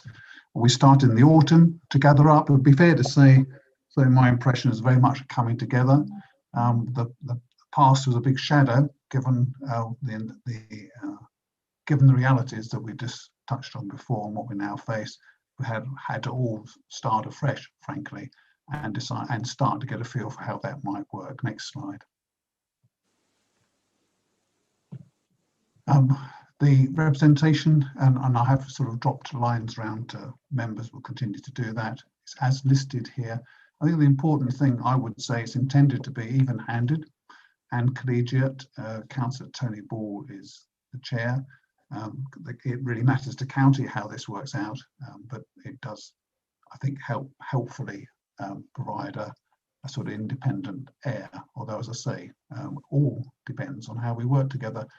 The important thing for me is just to add that the principle we've made plain from the beginning is this has to be a pan party. It's the best of the spirit of this committee and planning committee that I've had put to me before. So we have Paul Dundas as a guest observer, and Paul's voice is as important as any other. Next slide. Officers have started to connect or have continued to connect, but with a new aim. And of course, they've got huge amounts on, as we all understand. This just gives us all here a sort of sense that at different levels, political, senior officers and planners, that we've got people connecting up as they need to on a regular cycle. Next slide. Well, the milestones we will all want to see replaced by plans, which we can test over time. But the point I want to make is we are really, really, really at the foothills, a really early stage. As Ian Vipon said to me, there's quite a bit of work to do on development plan, and absolutely. And of course, that is in the context of having to fit with stewardship conversations, engagement, and a richer understanding of what we need to do to produce a development plan document that's going to be truly owned by the communities who are going to be affected, as well as those we're going to create. The left to right, I hope, makes some sense. It gives a broad order view, but the point I stress again is just really how early we are.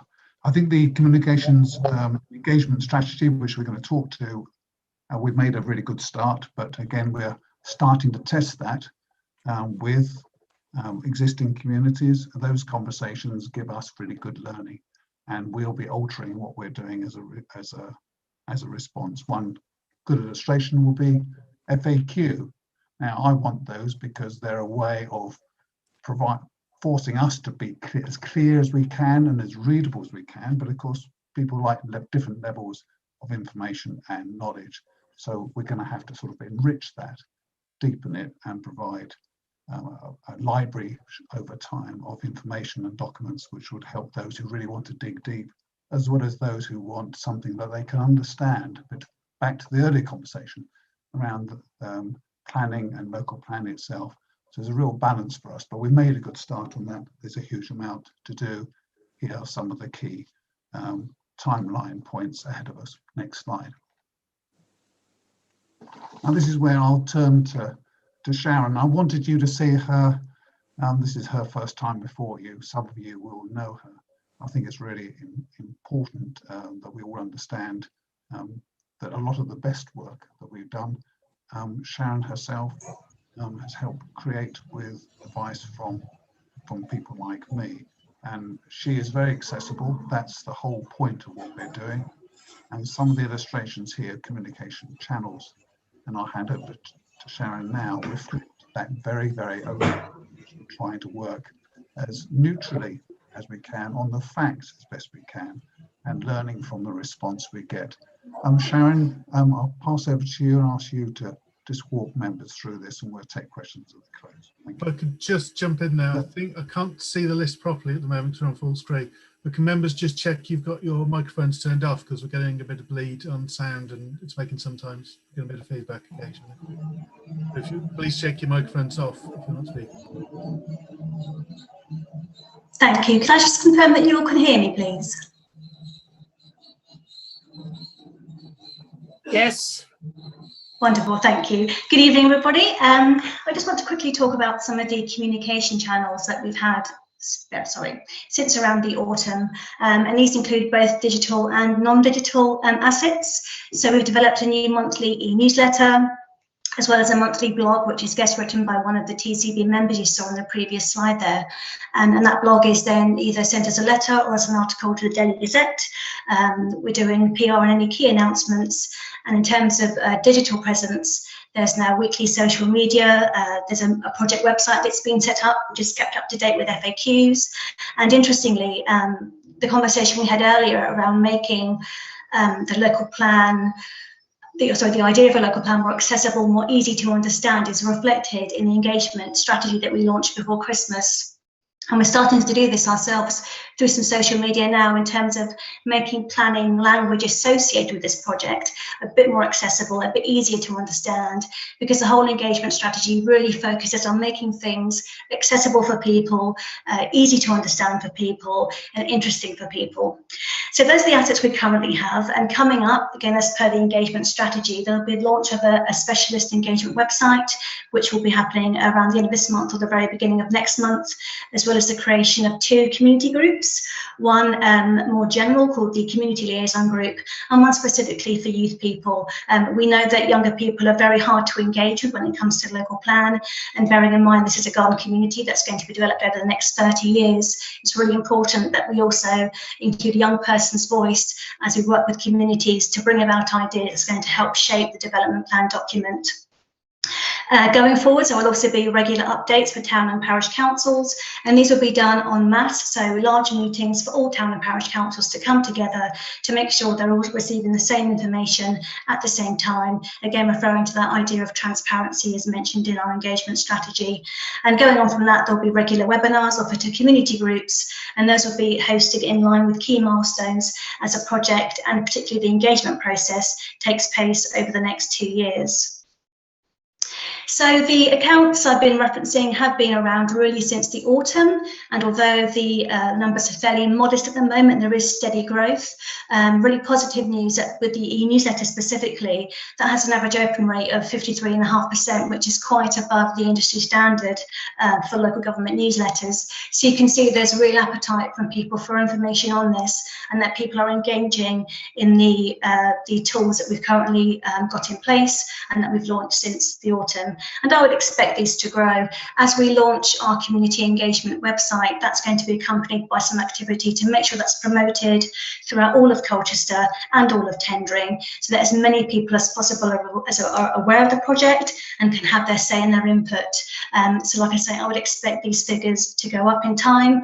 And again, much like the newsletter, really positive to see that although the website is only a couple of months old, we have over 800 unique visitors to that site. So again, this shows that there is a real appetite for information, which will obviously be continued to be shared and developed as we grow our engagement tools going forwards. And just referencing the indicative engagement timeline, again, which is in the strategy, this year really is the year that we're going to get that website, the digital engagement website, up and running, the formation of those 2 community groups, and to really begin engagement. And that's going to open up fairly generically by asking people for any ideas.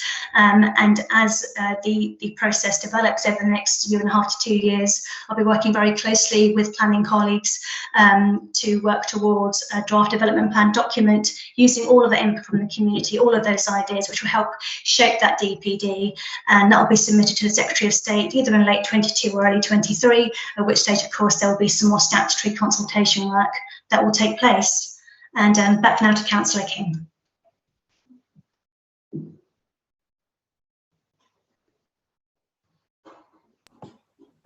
I'll start again. Thank you very much, Sharon. I just want to sort of say one obvious point is that we have to go wide and deep and over time. And I wanted to just, beyond reminding us of some of those headlines which will drive some aspects of communications, to spend a couple of minutes on the right-hand side of this slide, just talking about how, for me and for Sharon and the wider team,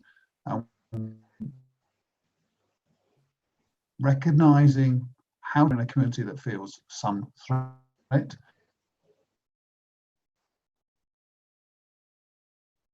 or if you dislike it in biodiversity or otherwise, and you know, there are intense passions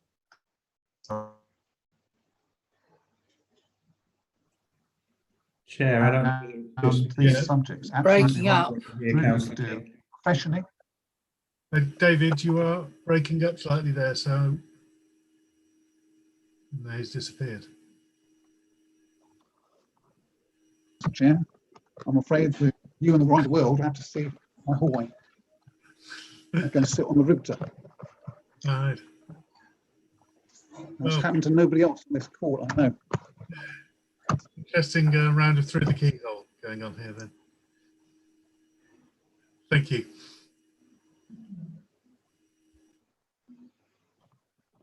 Chair, I'll just close really by, there's just one more slide after this, by just sort of saying I want to bring out that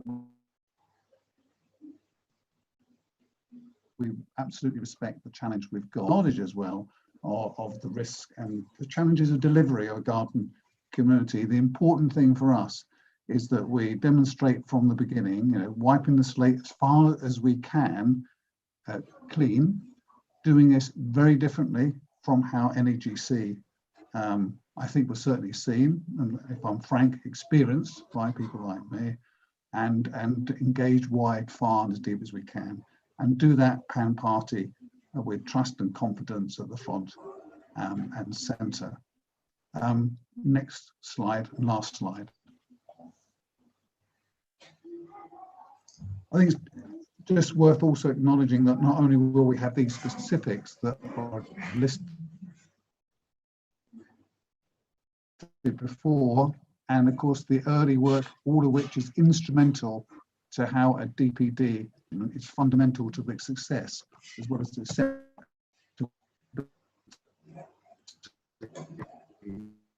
when it's independently reviewed and tested. And these 3 points are probably just worth a mention. The two local authorities. David, you're still breaking up there, and their sister in County. Sorry, David, we are losing you there. I'm blank. So I don't know if you want to try turning your camera off to speak. Absolutely central. I don't know what to do, Chair. Yes, bad. My apologies to members. Is that easier to hear now? If you want to try that, yes, just for this last bit, just to run us through it quickly, and then. Thank you. I'm going to assume that we got the most of the previous slide in which I was talking about the need for high quality communications and engagement as supportive evidence for a DPD, and the importance of doing that in a way that builds trust and confidence, even if we have disagreement about how we should work. And I want to just close on this slide, just to point out that beyond the specific issues that will arise as we move through the next year or so, there are issues which I know will matter to members. We touched on resources, but there is also the issue of role and how we will play with each other. There's a lot going on in the background, and not here, and also about shared vision. This has been discussed by members before, and I'm sure we will in future sessions, about that risk and control balance in terms of the vehicle and the relationships to be developed with the developer and their partners. It's context for your core subject, Chair, which we've talked you through, which is, we hope to have shown you that we've got a very refreshed, a much more open and faster moving approach to consultation and engagement. Thank you.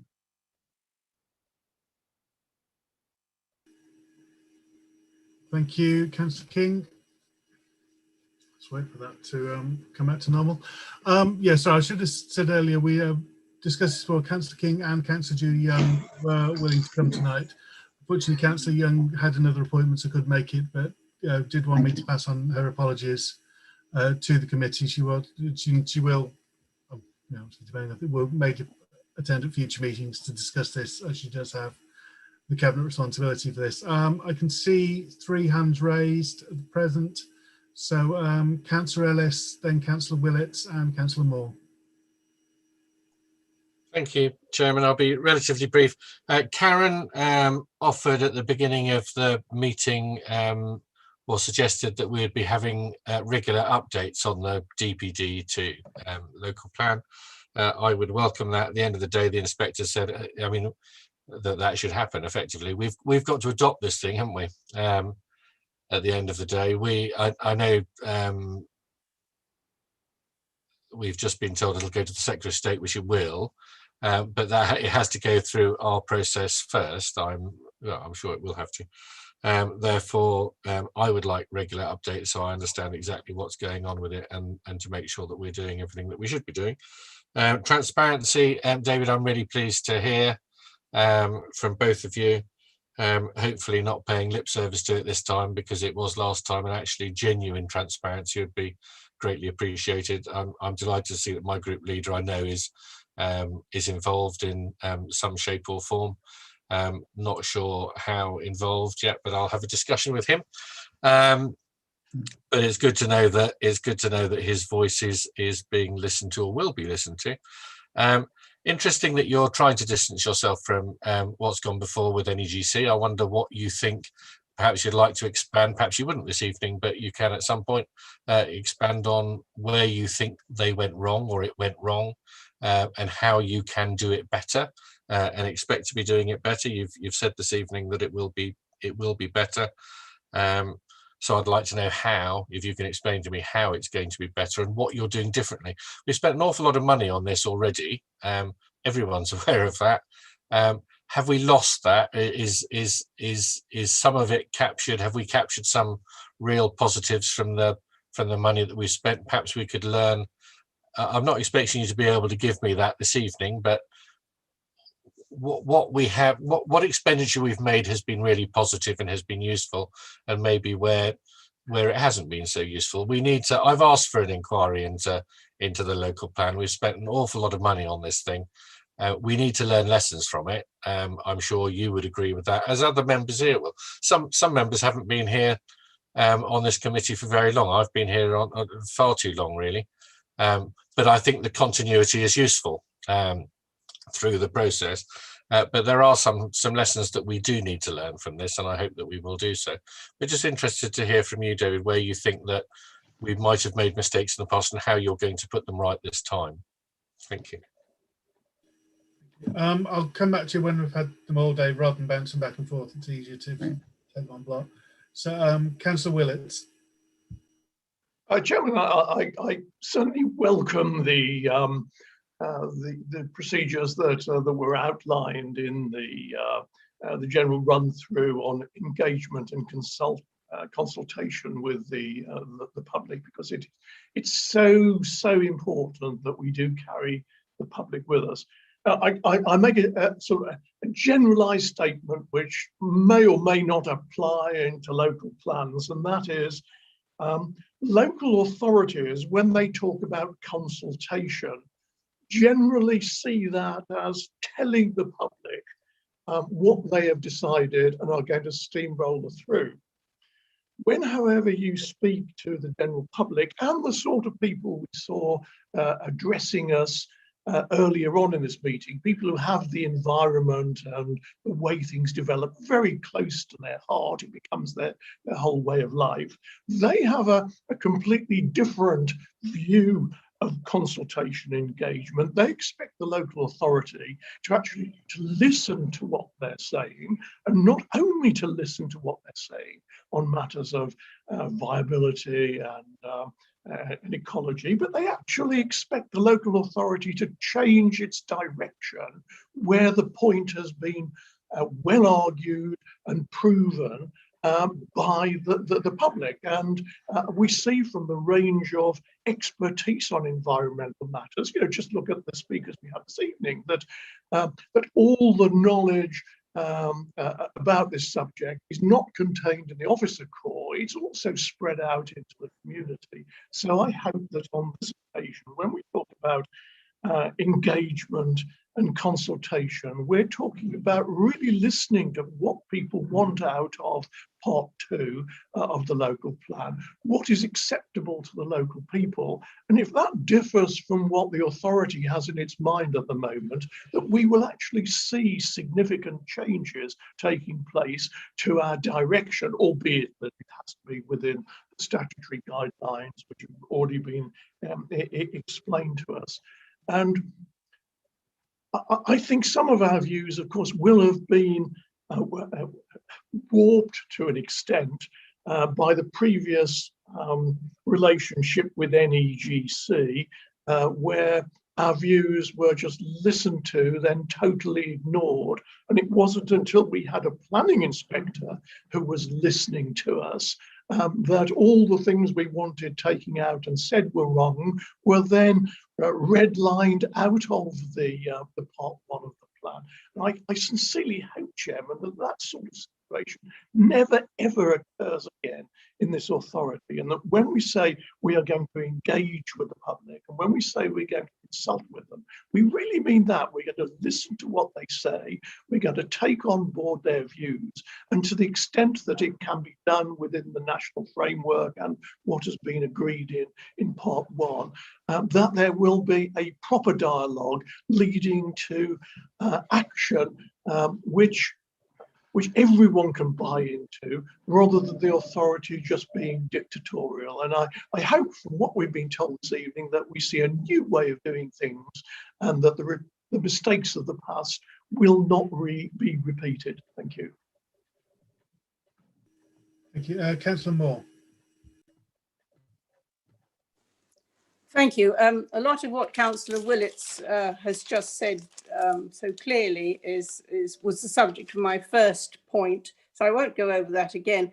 But I would be interested to know how, in this engagement, where there is so much hostility from some areas, how you'll possibly cope with that. You will have to, I would imagine, give ground. But anyway, I would like to know how you can possibly engage with people who are so adamant and against it. And it's not just 1 or 2 people, it's a lot. That's the first thing. And the other thing I would ask is, can we please return to the notion of plain English again? Looking down that list on the right-hand side, halfway down, it said pan party. And I couldn't concentrate on anything else that was being said because I kept trying to work out what a pan party was, and all I could think of was a bacchanalia. So can we please not indulge in these soundbite type expressions, because most of us, we waste a lot of time trying to work out what is meant. I have to say, and I'm ashamed to say, that when I want to know what's going to go on in Northeast Essex, I go to the Braintree site because they actually have embraced plain English. And when they put something out for the public, it's very readable and very understandable. This is something that's been asked before, and there was a, yes, we will stick with plain English, but it's understandable that officers speak their own language and they think that the rest of us understand it.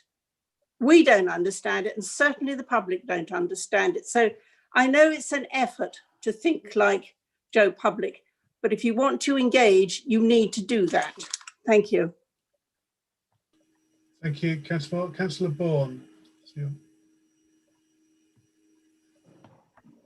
Thank you, Chair. I didn't realise I was going to be on so quick. How time flies, eh? I just listening to what the other councillors are saying. It strikes me that I think all councils want to listen to what residents have to say. That's not a problem. And I'd like everyone to buy in on all sorts of decisions, whether it's local plan or planning committee. But we have to understand that there are competing priorities here, competing priorities for residents. And I certainly don't want anyone to have the idea that the next process is going to be not any different to how it's already gone, but going to have some wildly different solutions, because that would be offering up something that's just not doable.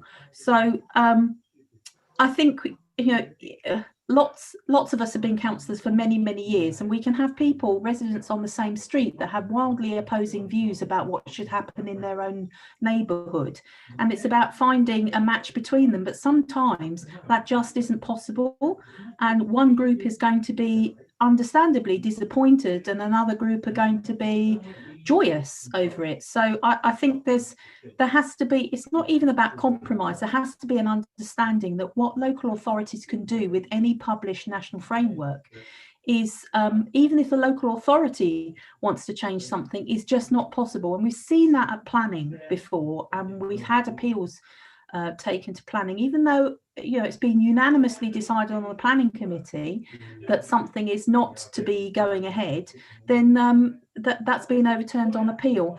And it's the same with the local plan. Everyone has their idea about this bit of space, but the council has to think about the whole of the plan, and it's the whole of the plan that works, not just individual spaces.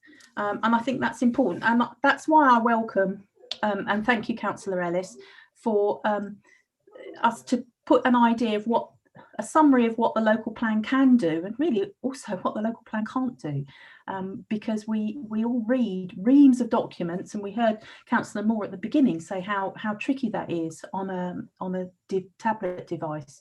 So there are reams of documents that all members will read, and actually there's reams of documents that many members of the public read as well, those that are particularly interested. But sometimes you cannot change the national framework. The framework is there and we have to operate within it. Even if we don't agree with it, we still have to operate within it.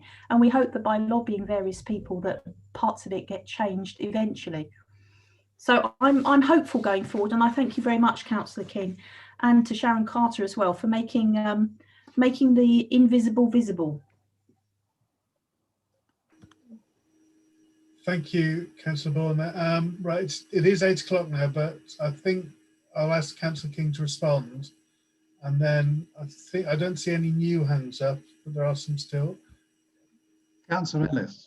Councillor Ellis, sorry, your hand. I thought your hand was still up. It was new, and actually it's picking up on something Tina's just said, and Councillor Bourne and Councillor Willett, who was talking about Section 2, and just to say, my understanding is that the bit that we're actually talking about now is the DPD effectively, and the tendering Colchester garden community, and how that's taken forward. Councillors at the extraordinary meeting that we've just had on the local plan to take that through seem to be under this illusion that actually part 2 can still be changed, and we're about to come on to part 2. Part 2 is already in. Karen can correct me if I'm wrong, but part 2 is in. We've talked about it this evening. It's going to be examined. All we've got are examination dates, and obviously we can make representations, or some people can still make representations to the inspectors. But that's done. You know, what happens with part 2 now is effectively in the lap of those inspectors who are examining the plan. From the DPD point of view, I mean, I'm grateful for what David has said about transparency, what have you, but that's where we are now. This is the bit where we have to accept, and I have to be a grown up about it.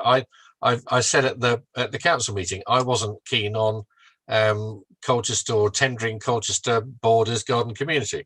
I still think it's going to be a disaster, and I said please prove me wrong, and I want to be proven wrong. The last thing I want to see is this being a disaster. I've lived here all my life. I want it to go well. If it's going to happen, it has to go well. I have to accept that it is going to happen. That, you know, an inspector who I said I would respect the decision that he made has made a decision, and it is going to happen. What we have to do is work together to make sure it's the best possible outcome for all if we're going to have this thing. And that's why I'm saying it's so important that it keeps coming to this committee, so that we understand the process all the way through and can have some input to that process, and make sure that the public are always having an input to that process to make sure it happens as we've been told to expect a garden community will, which is going to be, it's nothing we've ever done. We did have someone that supposedly could do it. We've now got rid of them, and and I'm pleased we have, I'll be honest, but I do want to make sure we do a damn good job at this, because it has all the recipe for being a disaster, but it could also be a tremendous success. And if I still contend it's in completely the wrong place, but whatever. An inspector has ruled that it can happen. It's going to happen. Let's make the best of it, and we have to work together to make the best of it. But I don't want anyone under any illusions who are watching the screen tonight or this meeting thinking that we can make changes now to Part 2, Section 2, as some councillors seem to think we could at the last meeting, because we can't. Section 2 is done. It's in for examination. The inspectors may make a change. What we can do is influence as heavily as we want to, I hope, what's going on with this new garden community to the east of Colchester. Am I right? Hopefully I've got that right. Yes, I believe you are right. I'm going to hand to Councillor King to respond to the points that were made there. Thank you, Chair. I hope I can be heard as well as seen, but if necessary, I'll disappear. I thank councillors for their remarks and the spirit of them, and really put them together. They've answered in a way some of the questions raised. My apologies to Councillor Moore for references unintended to Bacchanalia. That was an allusion, and that is not plain English. That was clearly not intended. I think we know what we mean. Is across the parties working together in the spirit that we should, which is to make this, as those long-standing members on this call have said to me before, at its best, it's been something where there is agreement, even if it's difficult. It's that spirit, frankly, that drives me. That's my natural place as an individual, and my, the approach I take elsewhere is the approach I'm taking here. So Bacchanalia, nope. There will be some in these complicated subjects, in all seriousness, there will be times when we will not be clear, but we are doing our very best. And that's one of the things that I see as different. Complexity, simplified, plain English, sort, is hard work. And you need real skills, and you have to listen to the responses. Those of you who've looked at the TCB FAQ, which were attached, I think, to the agenda, will see, I hope, certainly I find it so, a real attempt, and we've really worked at this, to try and make our start explaining complicated rather easier than it could be. And that's the point about plain English for me. You have to keep working at it. You have to keep responding to what people say to you, they understand, and what they don't. It's so if you have specifics, not my shorthand on a slide, but any specifics around any of the FAQ, I really do ask that you let Sharon and I know, and Judy, as you wish, but let us know, and we will pick this up. We are personally committed as the sort of spearhead, if you like, of the council to do what we can for everybody to ensure that understanding rises. The evidence of engagement that Sharon talked us through suggests that's happening, because people will not go back to a site if it's not clear. So we've made, I think, frankly, a brave start. To Councillor Ellis, I want to sort of say I absolutely understand the shadow of the past, and I think it's a fair challenge. I do not think it's productive to spend too much time looking back over our shoulder. It is entirely reasonable for us to sort of think about how do we say what we've got, that we've carried forward, that we think has real value. Obviously, the essentials that got us through to 1 out of 3. It's not exactly as if this is a map with nothing on it. We know our start, we know our beginning, and a huge amount of work that was done, I believe, does carry through. But I will have that conversation offline, and perhaps in a future session we might constructively just work through that, because if nothing else, it might illustrate where we think a new effort might need to go. I think it's the natural flow point into the DPD, but others will know much more about that than I do, although I'll seek to get better at understanding the challenge that lies ahead for us all. So the past, yes, absolutely, has a shadow. I think the thing from a communications point, and that's what we're talking about tonight, was the unwieldiness. That's what I got from being inside a large gathering. That in terms of communications, perhaps because of layers of people, its organizational dynamics at work, maybe because, and I joined this, you will know, some way into the life of that project, the pressure that good people felt, that doesn't help always get the quality of communications that we aim to provide now. I hope that at least does justice to the principle. As I say, happy to come back. So I think that we can learn in terms of communications and engagement, absolutely from what didn't work in my view very well, nor did it for Sharon, and what I think we're displaying, which is a determined attempt to use all the tools available in a very responsive kind of way and to learn. The real test will be what people say to you and to us over time about what they find works, and the statistical evidence of involvement and engagement, which do have a place as well, because that gets away from opinion and gets us something towards a measure of data about what people find interesting and relevant and engaging, or they will drift away. On the consultation, my last point, Councillor Willits, thank you very much. You spoke, as you always will, with eloquence on that. Councillor Bourne gave the response I was mulling over providing. It's not to push back on the point, but just to acknowledge, as everybody on this call will, that there will be many competing demands, and you did acknowledge it, as I know, that there is a framework in which we will work. I think it's the spirit at which we go at this. Already had, I have to say, some really frank conversations with colleagues from communities who feel some threat from this, who like nothing of it, would wish it was not going to happen, and very understandably. How we will learn respect is by sharing fact as we get it, by doing what we can to involve over the months ahead, and where there are choices consistent with the framework that we'll be given and the charge we have to make a success of this, to involve people and to show that we are listening, to make adaptations over time. This has to have community support, and we have to really work at that. We're at the beginning. All I can say is the principle absolutely is understood. It starts with a personal commitment by the members and the officers to seek to make this a success.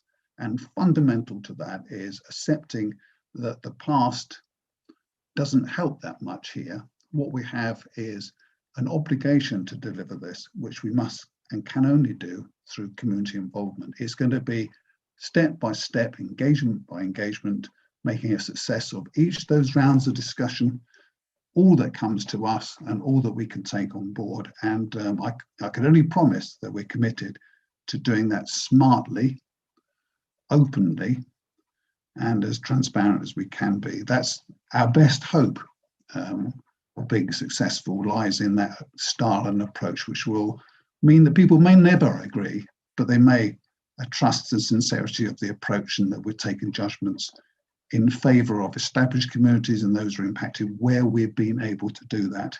And that our word, I'm old-fashioned, that our word is to be trusted. So if we say we'll do something, we'll do it. Thank you. Thank you, Councillor King. Councillor Ellis, have your hand up. Thank you. Just coming back, David's talked about, sorry, Councillor King has talked about sharing and this being shared. Obviously, Colchester were going to be sharing communities with both Tendring and with Braintree. And one of the slides, I think you were, I'd made a note, but I can't remember which one it was. You're talking about who's on the steering group and what have you. Yeah. Are they actually shared equally between? I mean, I know we're sharing the housing. It's slightly complicated when this community is effectively in Tendring, but we're sharing the housing with them, and how shared a community is it?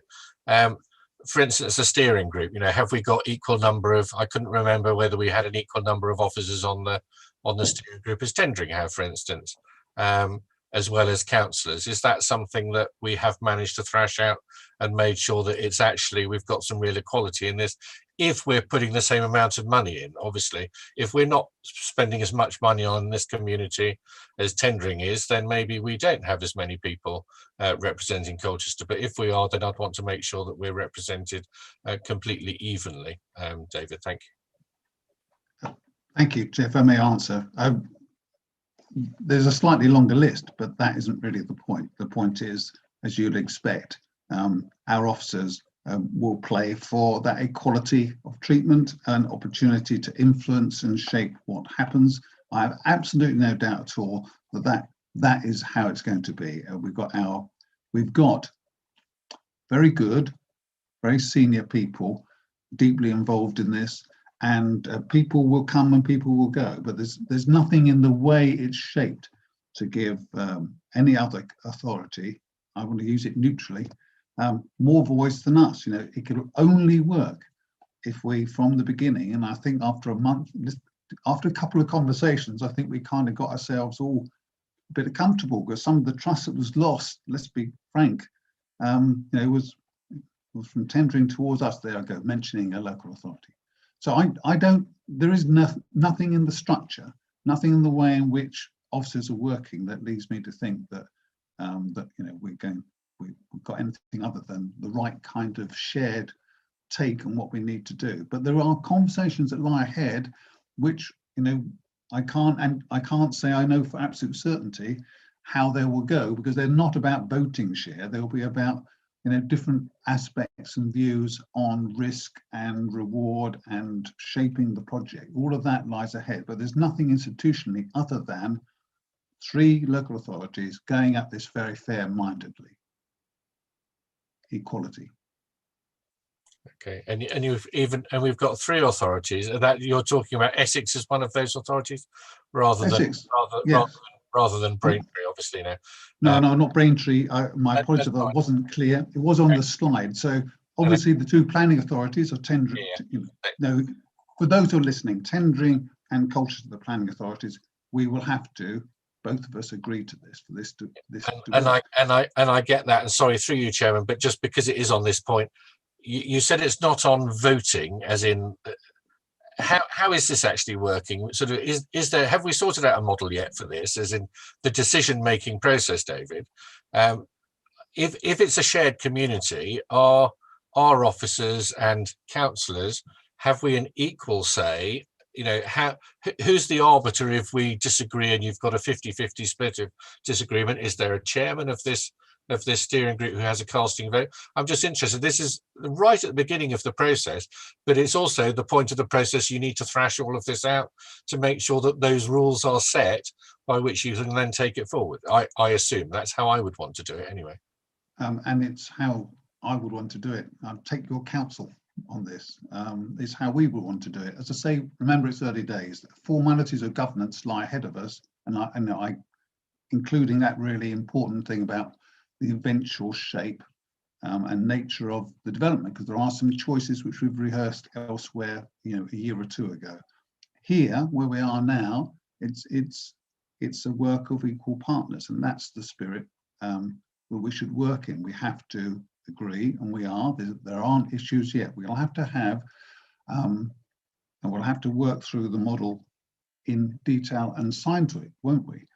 The approach that's been taken so far in those few conversations we've had has been very much about we will have to agree. Not one can't outvote the other, or county comes down one side or another. We will have to agree. The 2 planning authorities will have to agree.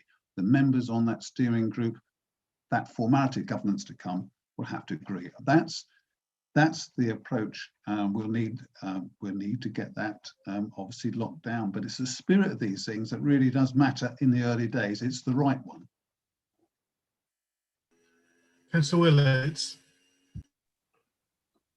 Chairman, just following on from Councillor Ellis's question about sharing, I mean, the local plan is more than about just building houses, which has perhaps been one of the disasters of the past. We're now looking constructively as how we put the infrastructure in, how we put the commerce in, the shopping centres, how people relate as a community to the infrastructure that is needed to support life and make life livable and a sort of happy environment and a clean environment in which to live. And that is the function of the local planning process, which we will write up in the forward to every agenda. But if one looks just beyond the doing of the project, I wonder whether the boundary between Colchester and Tendring will in fact be in the right place. As this project moves ahead, and whether as part of the planning process, we should be saying, well, where are these communities based? At the moment, the houses might be in Tendring, as and when we get around to building them. But the community affiliation, the infrastructure, some of the schools, certainly some of the shopping and retail will be in Colchester. And we have the position where Tendring will be taking the business rates, the council tax, and Colchester will be providing the many of the services and facilities at the cost of our taxpayers. And perhaps as part of this overall local planning process, we should realise now that there will need to be a redrawing of the boundary as these houses are built, so that natural communities become part of the natural local plan. Well, I'm not quite sure how there's a much wider issue going on there about boundaries and local government reform, basically, that I know is an ongoing topic. I'm not quite sure how much we can cover that within this item. I don't know if Councillor King has anything left to say on that.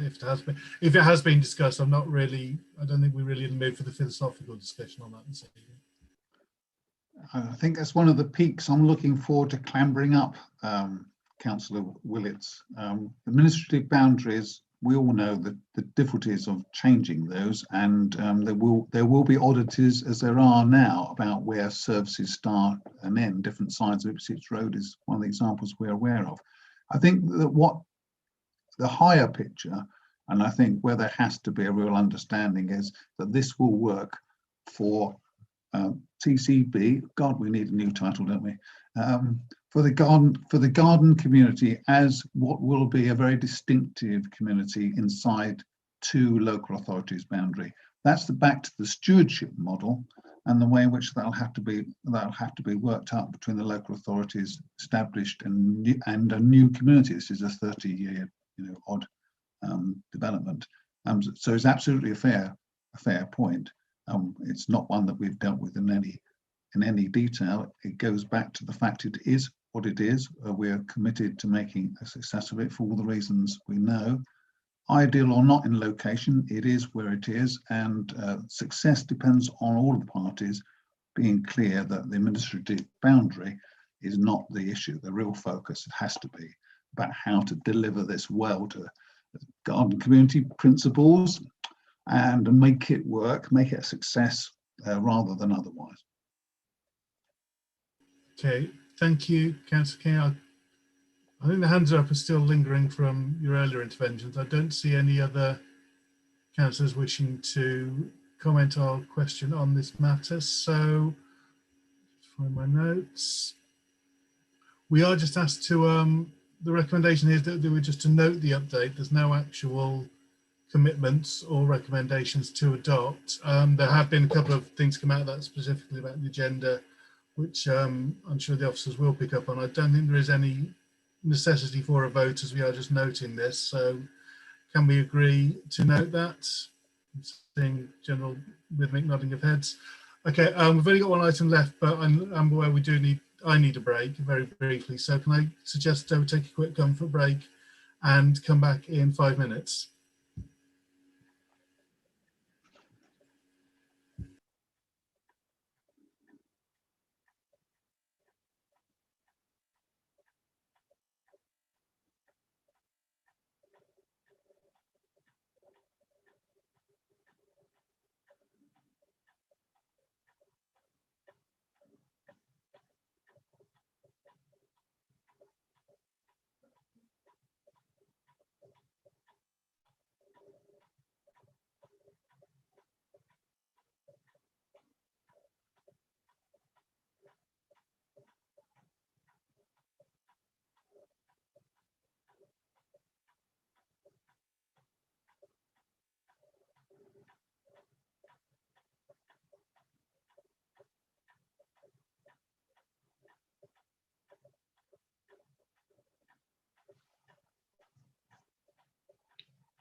all right? I'm almost done. They've got a little toilet break and then they'll be finishing.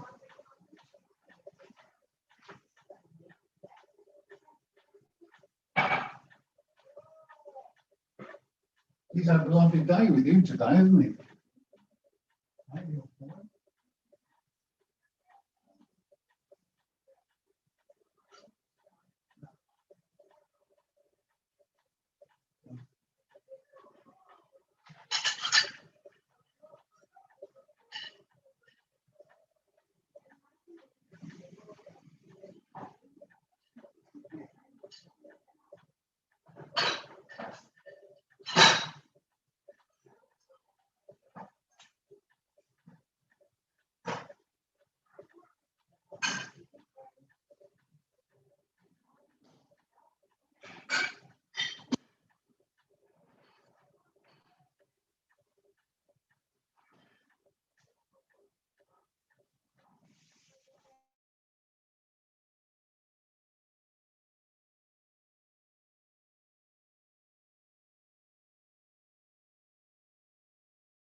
Okay, hopefully we've had enough time to just give you a moment, everyone, to come back.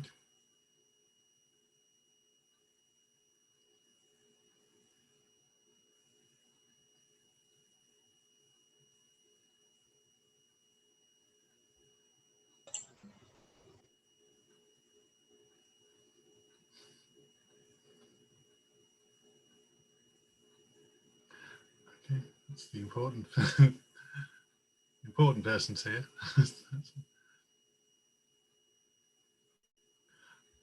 Okay, so final item is item 8, confirmation of the Millfield Estate Conservation Area Article 4 direction. Thank you. I'd like to ask Irene to present the report on this, please. Yes, thank you, Chair. Good evening, committee. So this report asks the committee to confirm the Article 4 direction that was made for Coastal Conservation Area 5, Millfield Estate. According to the formal procedures for making an Article 4 direction, the direction came into effect on the day that it was advertised on September 18, 2020. However, the local planning authority needs to confirm the Article 4 direction within 6 months from the day that it came into effect, so the direction can remain effective, otherwise it will lapse.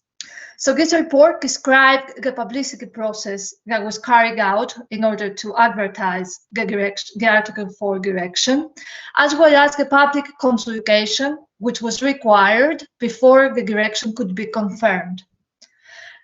During the public consultation, which lasted between September 18 and October 15, 0 consultation responses were received. The lack of representation suggests that the initiative of making the Article 4 direction was well received by the public, and since there are no major objections or concerns for the direction, it is recommended that the committee confirms it in order to remain effective and not lapse as it is. So that's for me. It's quite brief. If you have any questions. Thank you. Just before I pass it over to other councillors for any questions or comments they have, I just wanted to say thank you to you and the other officers involved in carrying out the consultation on the general process of the conservation area. It's been very well done, and I know that consultation wasn't just sort of putting out a few leaflets, it did involve writing to everyone within the conservation area, I believe, just to confirm on that.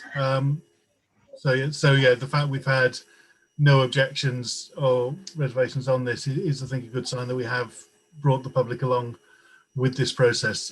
Councillor Bourne. Thank you, Chair. I'd like to echo that. Actually, I think it's been an excellent consultation. I know it's been going on for some time.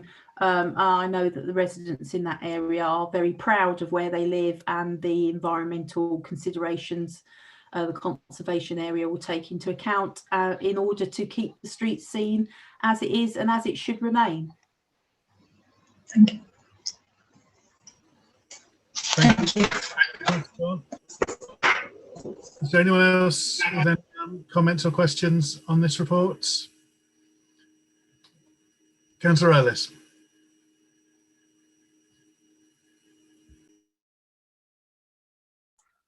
First time this evening I forgot to unmute. Most people wish I'd done that all evening. Councillor Bourne, I am looking at you. Just to echo that, I think as a group, as our group spokesperson, I should just do that officially. It's an excellent piece of work. Irini has been fantastic, actually, with the things that she's done for us as an authority since she's been with us. This is yet another very good, solid piece of work. I'm just thrilled that we've had, as you said, Chairman, no negative responses to this. People seem to have come along with it, as Councillor Bourne has said. They should be justly proud of where they live. It's actually a really lovely part of Colchester with a pretty unique character. Well, with a unique character, and the report sets that out, and the responses that we've had back effectively agree with that. So I'm very happy to endorse it, and that's enough from me, but very happy. Thank you very much, Councillor. Thank you. Thank you. Thank you. As I don't see any other hands up or any other comments or questions, I don't think there were any questions to you there to answer. So what I will propose is that we go with the action required, which is that we confirm the Article 4 direction that was made for the conservation area known as Colchester Conservation Area 5 Millfield Estate Conservation Area. And God, would conservation areas come up, mate? We did far too many times there. Thank you. I'll ask Jan to take the vote on that one, as we are making a formal declaration here. So thank you very much. Thank you. Thank you for. Thank you, Chair. So voting for confirmation, Councillor Bourne. For. Councillor Coleman. For, and totally endorse everything. Well done, Irini. Great piece of work. Councillor Ellis. For. Councillor Hayter. For. Thank you. Councillor Moore. For. Councillor Oxford. Very much for. Councillor Pearson. For. Councillor Willits. For. And Councillor Barlow, Chair. For. That's unanimous, Chair. Thank you very much, everybody. And congratulations, Irene, on all that work, and to the people of the social area. Thank you very much, Committee. I will carry on the process and finish the confirmation. Thank you very much for your vote and your kind words. It feels we didn't give that the justice it deserved, really, Chairman, for the amount of work which has gone into producing that and doing that. We've done it in 2 minutes at the end of the evening, but you know what I said, I know is echoed by everybody, Irene. We're really proud to have you. We're lucky, and what you've done is tremendous. So thank you. Thank you very much, Councillor. Thank you. Chairman, but that, yeah. I think we have just skipped. You know, we've done that in no time because it was such a good piece of work. It was so easy to do. But hey, I think this is the thing. We're so used to having contentious items on here that we get ones that everyone agrees with and passes through. It looks like we're putting them off flippantly. It's just because there isn't any questions or comments to raise because everything has already been done. So it's a compliment to the people who've been involved in it. That concludes all the business for the meeting. There's no more massive business to discuss. So thank you all for your attendance this evening, and see you all one last time this municipal year in April. Thank you, Chair. Thank you, Chairman. Good night. Good night. Thank you. Good night. Good night.